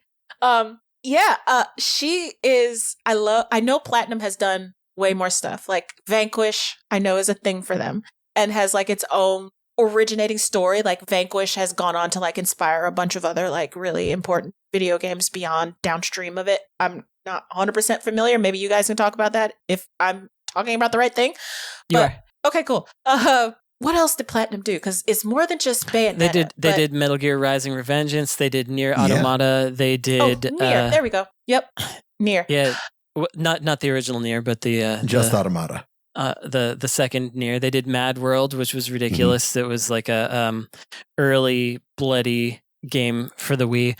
But Bayonetta, like I had completely forgotten this, but a clip of Bayonetta crossed my path recently. And I forgot that they give her a shadow with butterfly wings, even though she doesn't have butterfly wings. Yeah, that rules. Like that's so cool. I mean, she does when she like does her little float thing. She does. She does, but she has wings. she has a shadow with butterfly wings all the time, even when that stuff is just trailing down. It's just like, I don't know. It's very showy in a positive way. I don't love the way that they do their combo systems, but I appreciate what they do with that, and I actually think it works well for me in Nier Automata. They did a lot of cool stuff. They did. What was the last time you can think of that a video game like camp? You know what I mean when I say camp? What was the last real campy video game?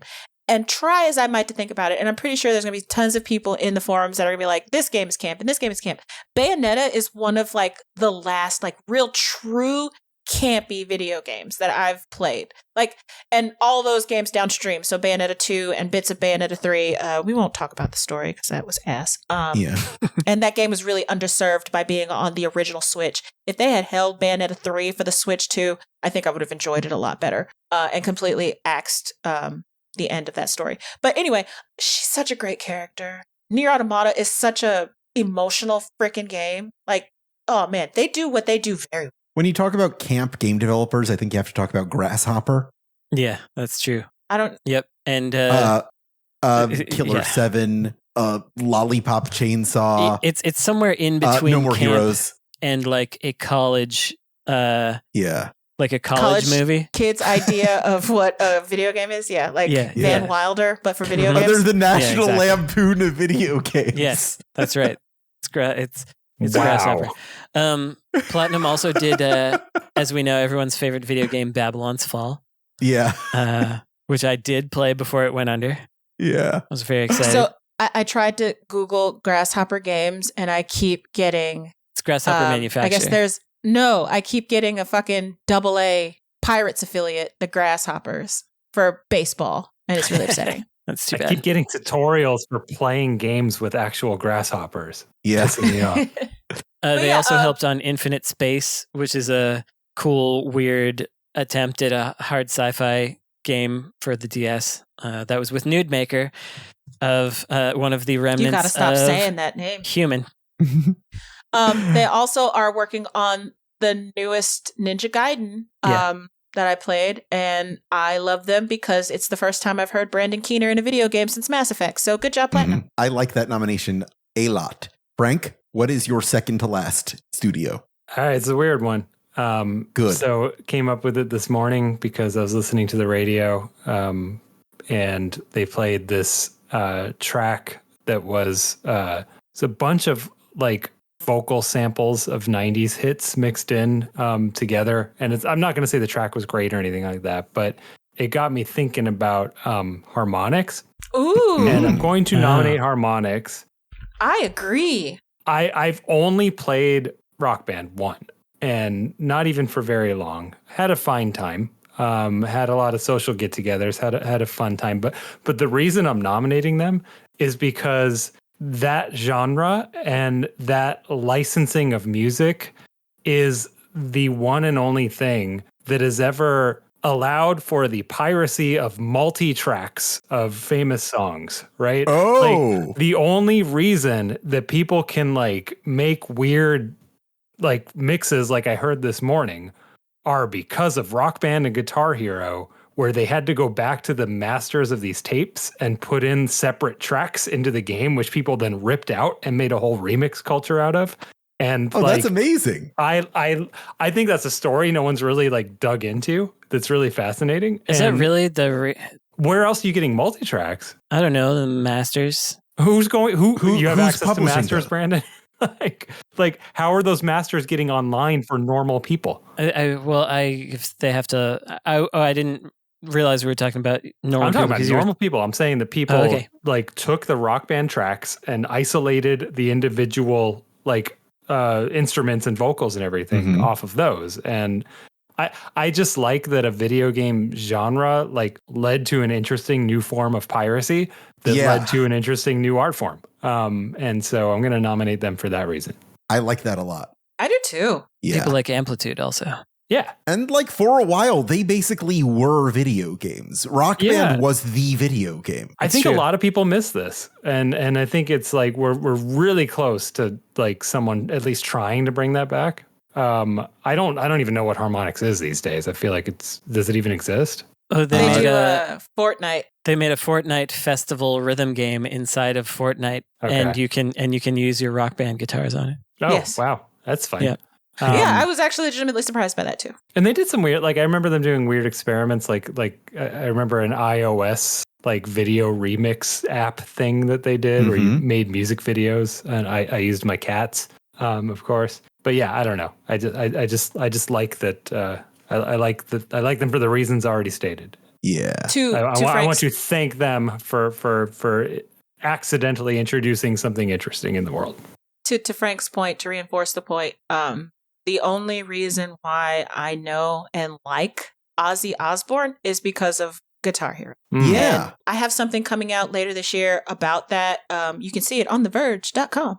And I'm not going to get into the specifics of that now, but the kinds of music that I like, I would not have known about or have been exposed to without Rock Band. So, not Rock Band, Guitar Hero. Guitar Hero. So, Ozzy Osbourne is definitely one of those artists. Like, Bark at the Moon was one of those ones that I would just like sit and play forever because it was one of those harder games. It was like in the highest tier of difficulty on Guitar Hero. So I just sit there for hours playing it, doing it because I was really good at that game.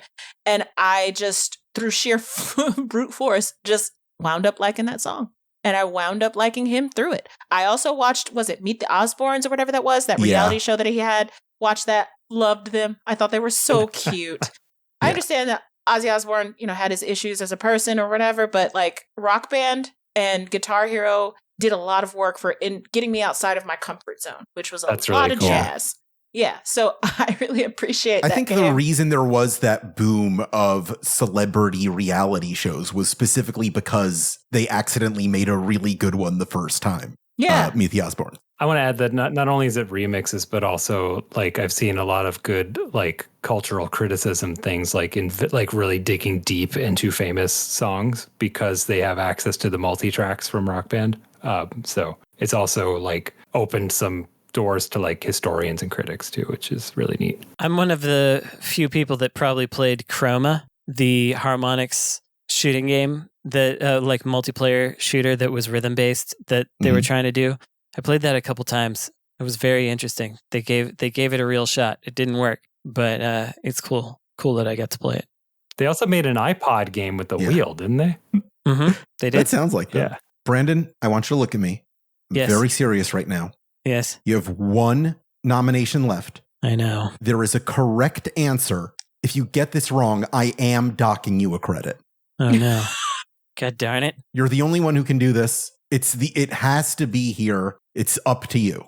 Oh, I don't think I'm going to do it.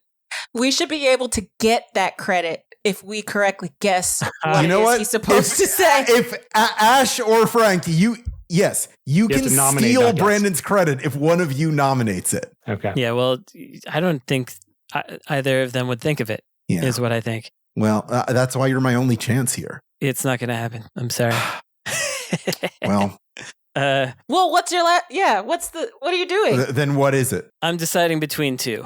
What do I really want to do? I guess I'm bringing it back to Frank's first nomination, and I'm not going to do what you want, Jaffe. It's I'm going to do Hudson Soft. All right, Hudson Soft. I assume you want Kavia. Of course I want Kavia. I was going to guess it, not get a point, but I was going to have a victory lap. Yeah.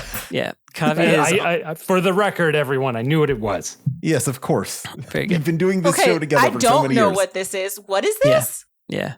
It's Kavia okay. made Nier and like Bullet Witch or Bullet whatever. Witch. Yeah. They made the Bouncer. Yeah. Okay, I know that. Yeah. They made that cool Ghost in the Shell game. They did a lot, standalone Track complex. and Guard. Yeah, they did Track and Guard. Yep, a lot of good stuff. They were good, but I didn't nominate them. I'm doing Hudson Soft because they are, to me, the best example of Nintendo made the prototypical version of this. They made or let's say the platonic ideal of this. Let's see what version we can make. So they've got like Military Madness, Newtopia. They have a bunch of just like adjacent and they did right for the PC Engine. Yeah. Yep, right for the PC Engine for my final one. Hudson Soft also was integral in the development of the PC Engine and also the PCFX. That's nobody's fault. They created Bomberman, Adventure Island, Momotaro Densetsu, Star Soldier, Ninja 5.0. I don't actually know who made that in there, but and they did. I find them really interesting kind of for their riffs on things like the aforementioned Nintendo likes, but also when a company like Falcom or Capcom wanted to put their game on the PC Engine, Hudson would generally do it and they would put a spin on it. So like my favorite version of Ys is the PC Engine Ys 1 and 2, which Hudson developed. And they also developed 4. They put Fighting Street on the PC Engine, Capcom's original Street Fighter. I do think that Fighting Street is more playable than the arcade Fighting Street to some extent. I just think they're neat. They don't exist anymore. They were a huge company, so large that they had like basically a college campus in Hokkaido. They had a train because they were named after Hudson trains because they liked those particular trains. They had a working train that ran through the complex that you could ride. They were huge. They were one of the biggest game companies on Earth, but they were big largely in Japan. And they didn't really have the same success over here. And, you know, they're like Momotaro Densetsu is still an incredibly successful video game. It sold like gangbusters on Switch, the last one that came out. One of my earliest video game memories is of playing Adventure Island and trying to jump on a guy and taking damage because that's not how this works. And that was the moment I realized, oh, there are like different people kinds who make different kinds of video games. Yeah. Yep. It's true. So yeah, Hudson, they're cool. I think about them. They're my other Sega what if company.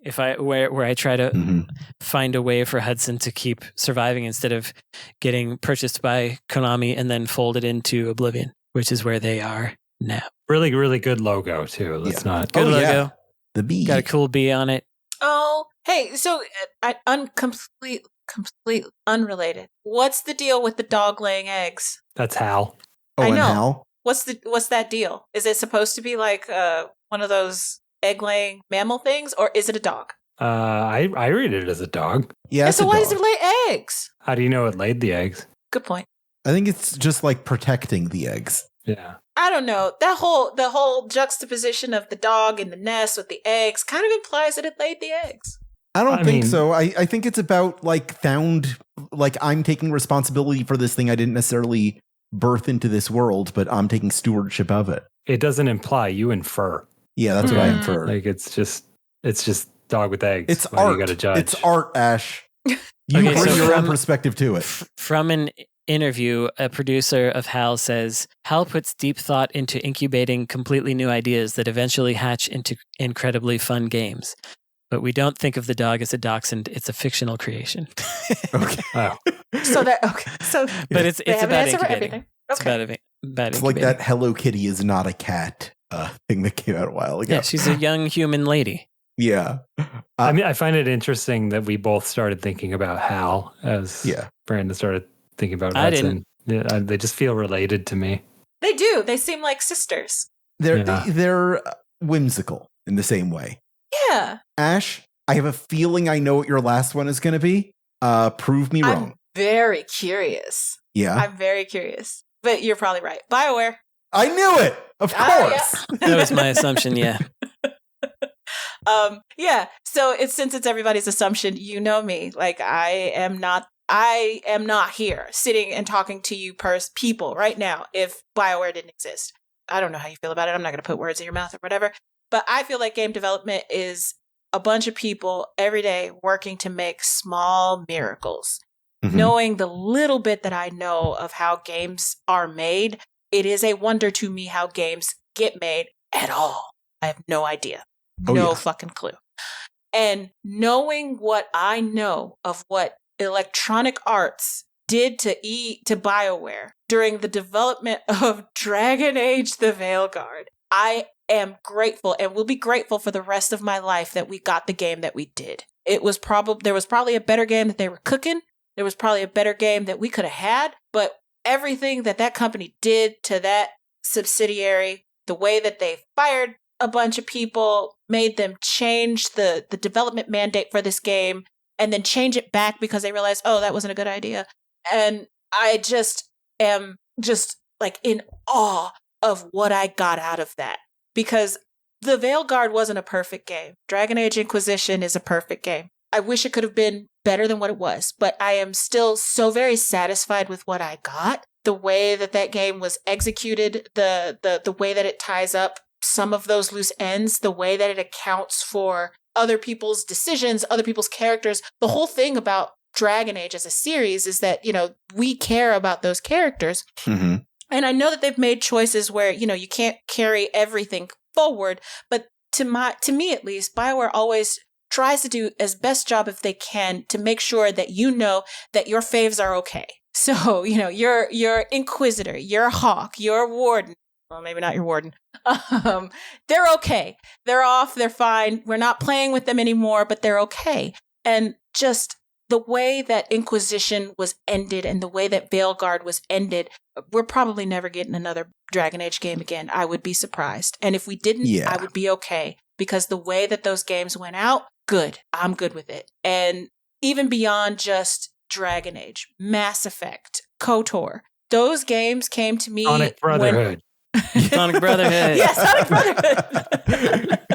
Exactly. When those games came to me, the things that they taught me, I learned how to mod computers, mod games, because I modded Dragon Age Origins because I wanted more love scenes with my love interest. I learned how to do that just for that game, right? I am not the person I am without them. I want those stories. I love those connections. Like fucking Dragon Age Inquisition taught me the way the love that I have in my life is not the love that I have to accept. Who fucking does that? What? Video games? Seriously? Nothing that I am right now, it happens without BioWare, without those games. So I love and will love them forever for what they have done. I'll finish with a personal story. Before I did video game journalism, I used to work for a company a Canadian engineering company that had their U.S. headquarters in Independence, Ohio. I was in the customer service group. Because it was a Canadian company, their other customer service group had to be French speaking. So they were based in Montreal. There was a BioWare studio, I believe, in Montreal. It's either Montreal or Edmonton. I don't remember off the top of my head. There might have been remember, both. It could have been. I remember one day we had our Canadian customer service team come down to the United States for the first time. And there were older women. They were all women, of course. And they were much older women. And I had my office up. It kind of looks a lot like what this does now.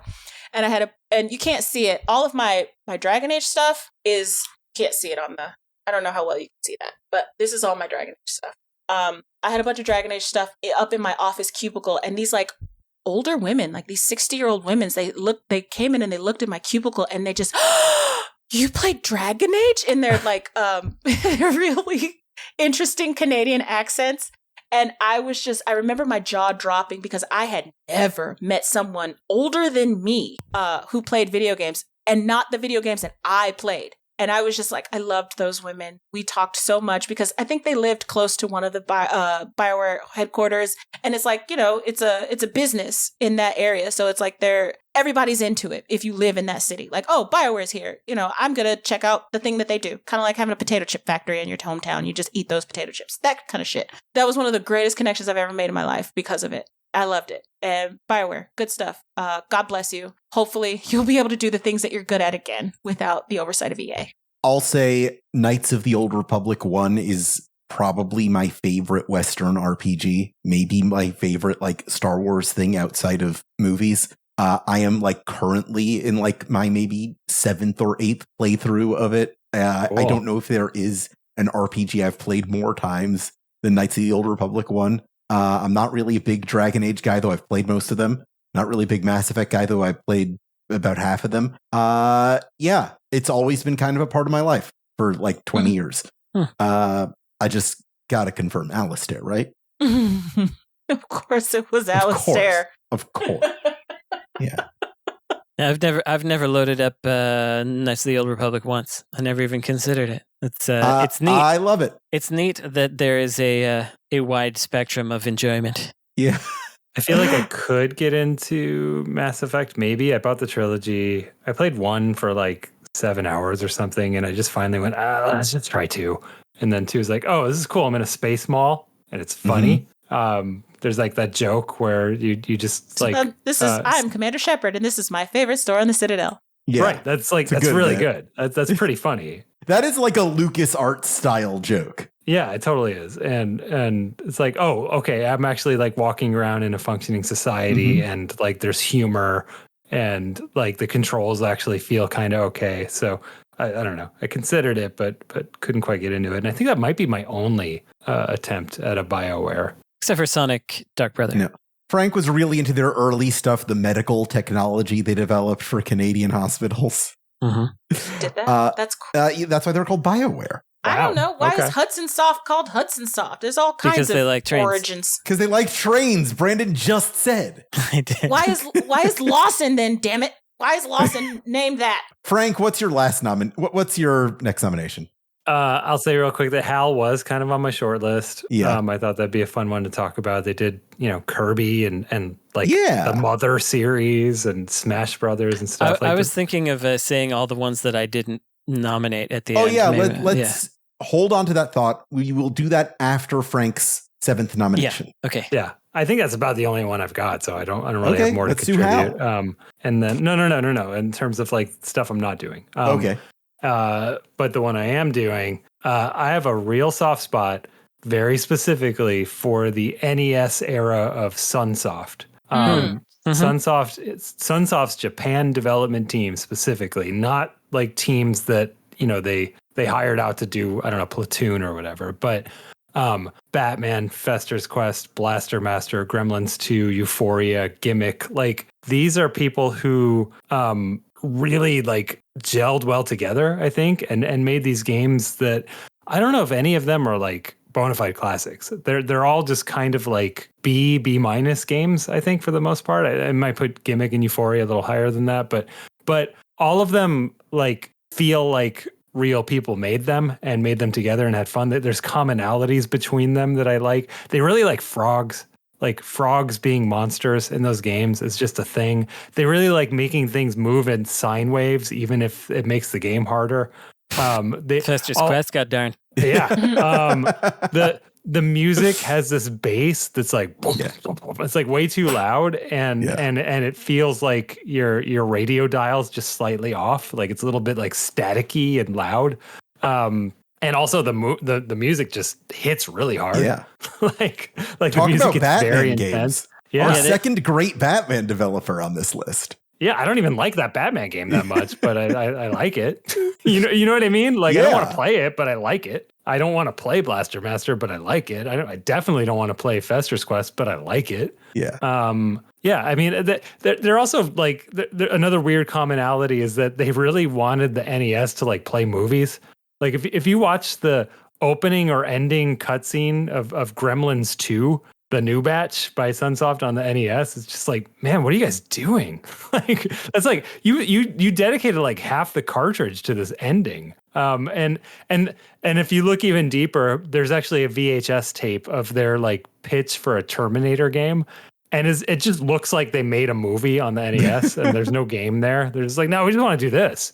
And so I don't know. What I find really interesting beyond all this is that they didn't make anything cool for any other system, like the same people. Like as they tried to transition to like 16-bit, they made, I don't know, Pirates of Darkwater or whatever. I think they might have made that dungeon crawler for PC Engine. Do you know what that's called, Brandon, off memory? From Sunsoft? Yeah. I don't know one from Sunsoft. I know they did the Batman puzzle game on PC Oh Engine. yeah, they did a Batman puzzle game, which is not very good. But like that's also really interesting to me. It's like, okay, you guys are hyper talented, but only in this very specific context. You don't know how to do anything else. That's really weird. So yeah, Sunsoft, NES era Sunsoft. I like it. Yeah, I associate NES era Sunsoft with you, so I think that that's appropriate. And also, Fester's Quest is probably one of my more played NES games. Like, Really? I can't get that. I don't know that I could get much further than those sewers.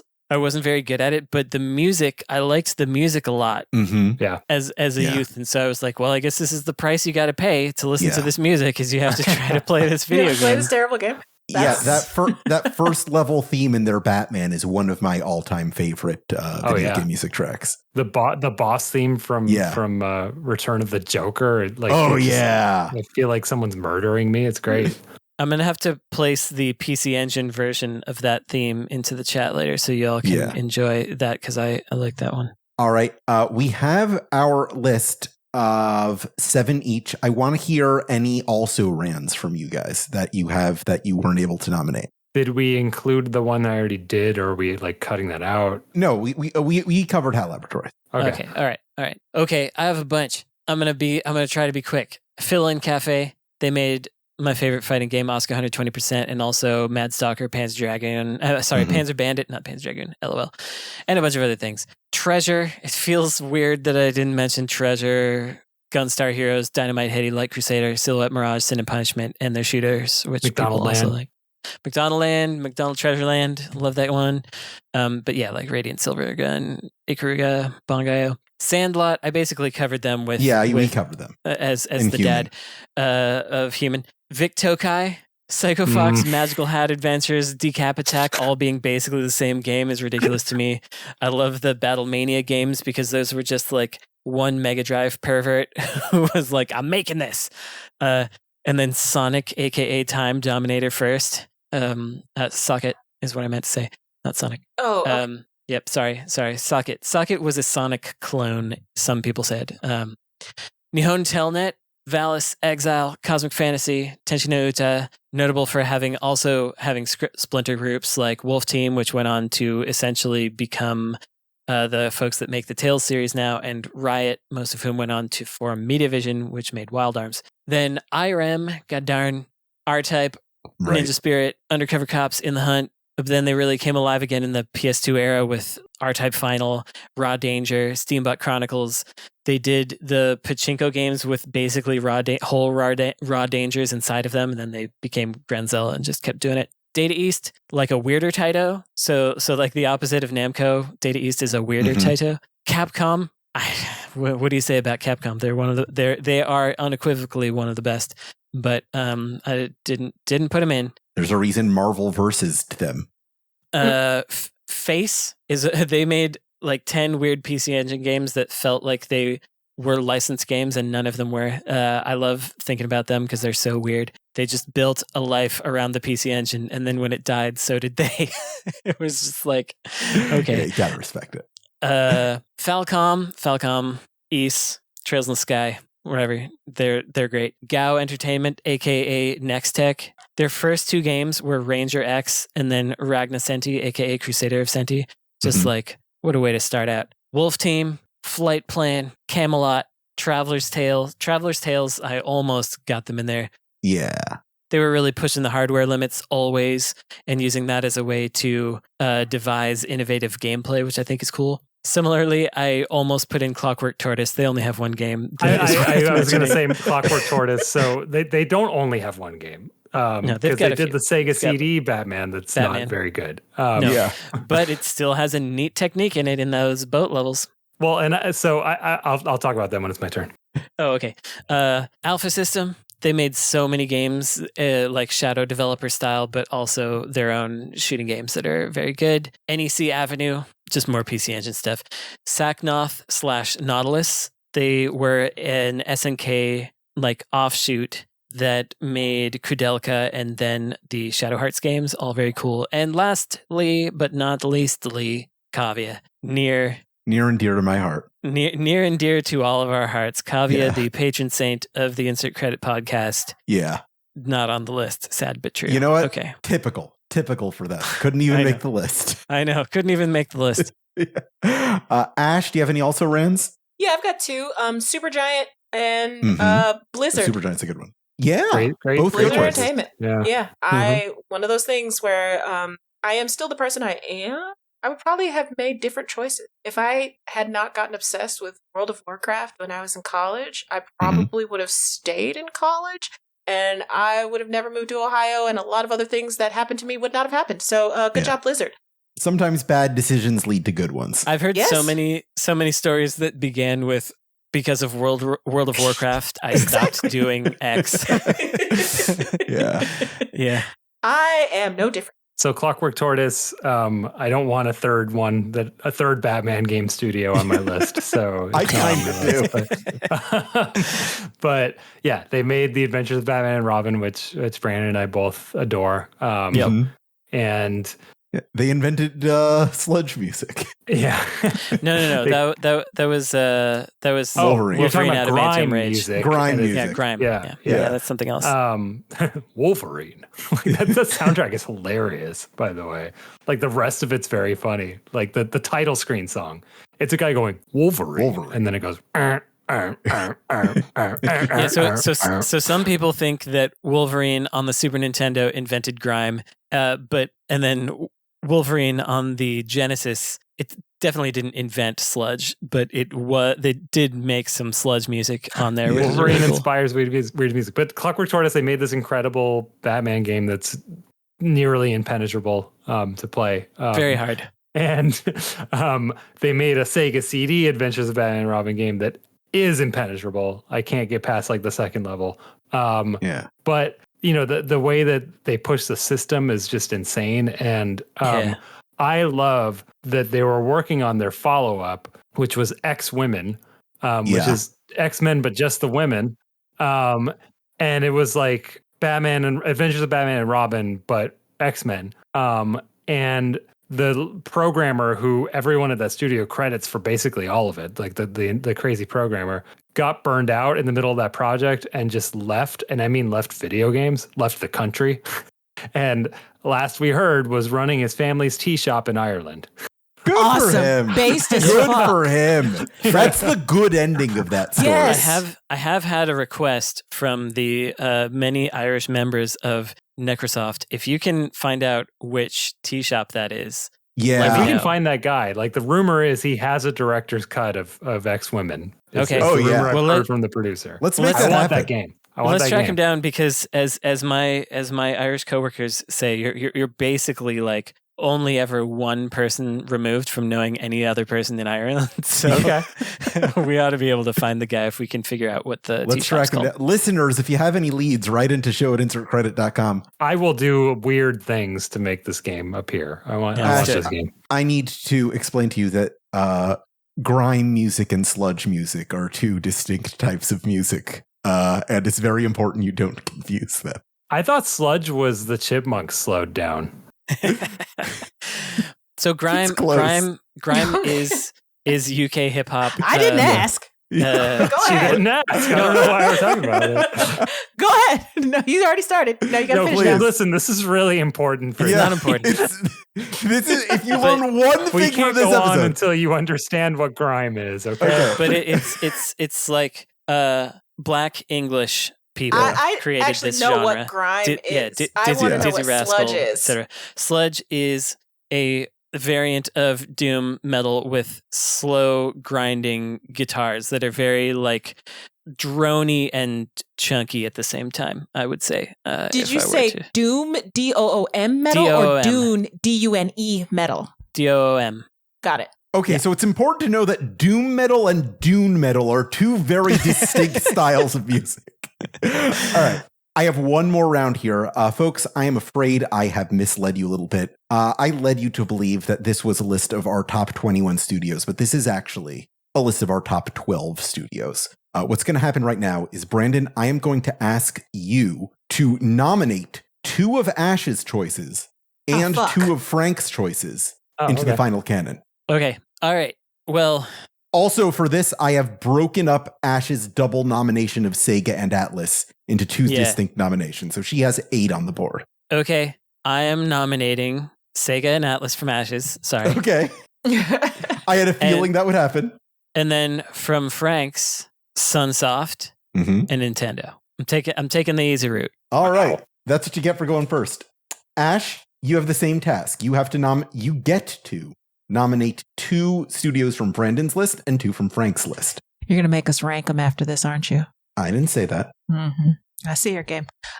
2 from Brandon. God, you make it hard. Namco and Hudson. And 2 from Frank. I am Harmonix and Golden Age Activision. I like both of those nominations a lot. Frank, it falls to you to nominate 2 more studios from Brandon and Ash's lists. Okay. There we go. So for Brandon, I'm going to do Taito and SNK. What's up? Nice. What's up? And then from Ash, I'm going to do BioWare and Square. Oh, Nice. cool. BioWare and Square. Okay. A few follow-up questions for you. First of all, is SNK better than Taito?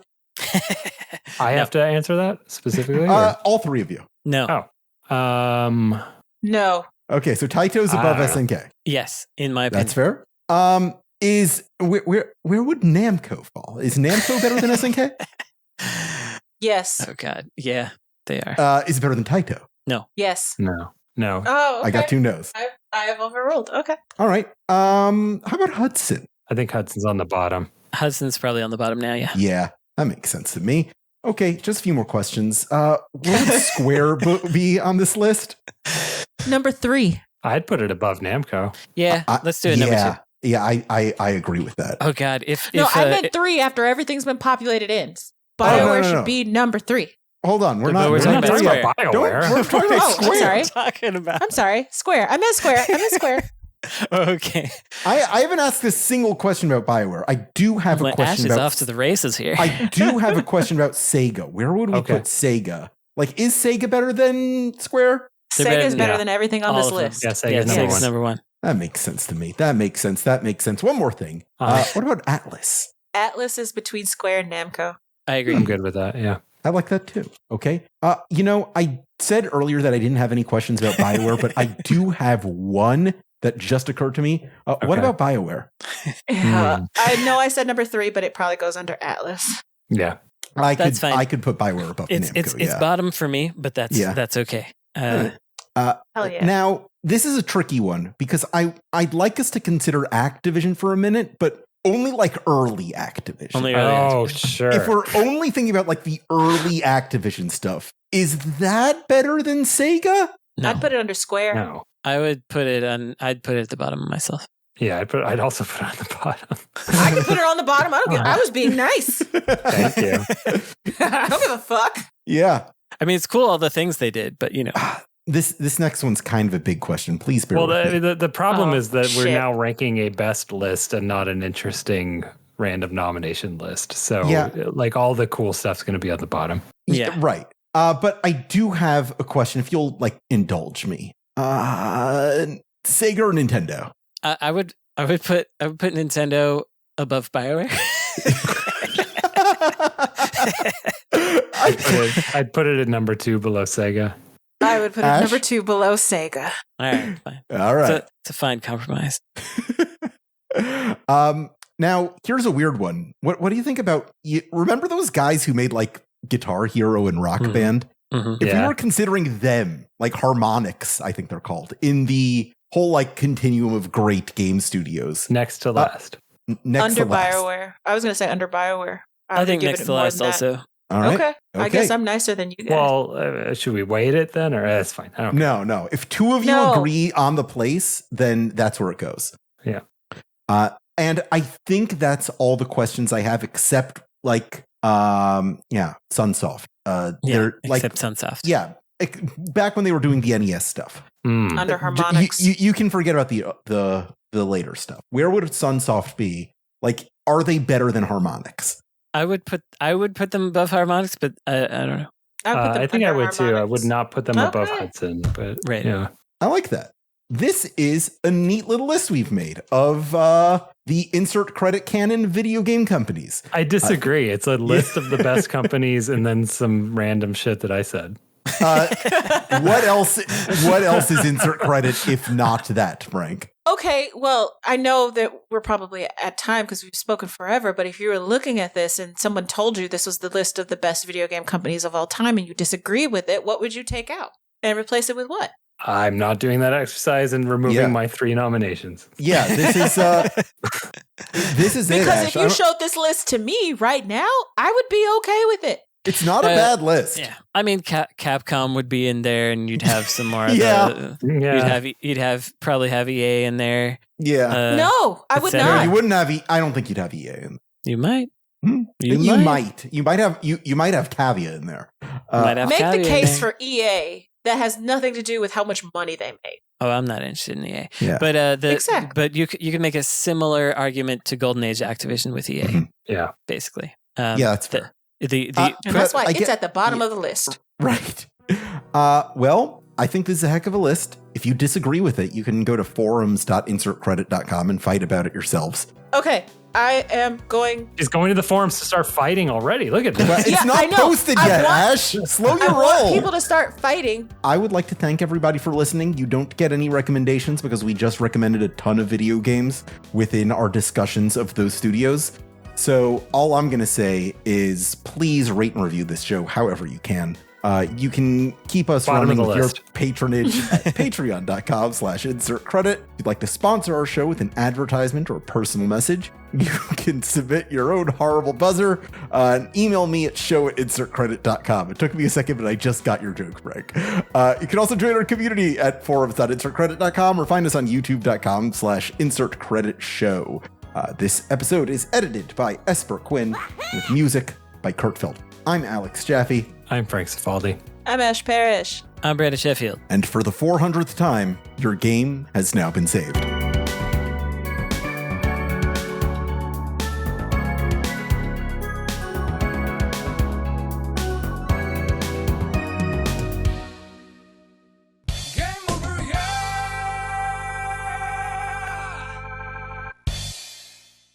Nice. That was a really fun one. That was fun.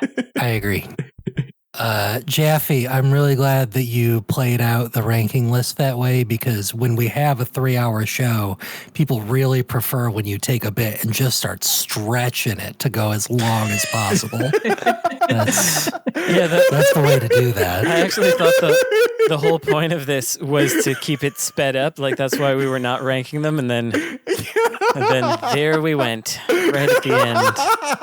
I'm glad that you think that's extremely funny. I do think it's funny.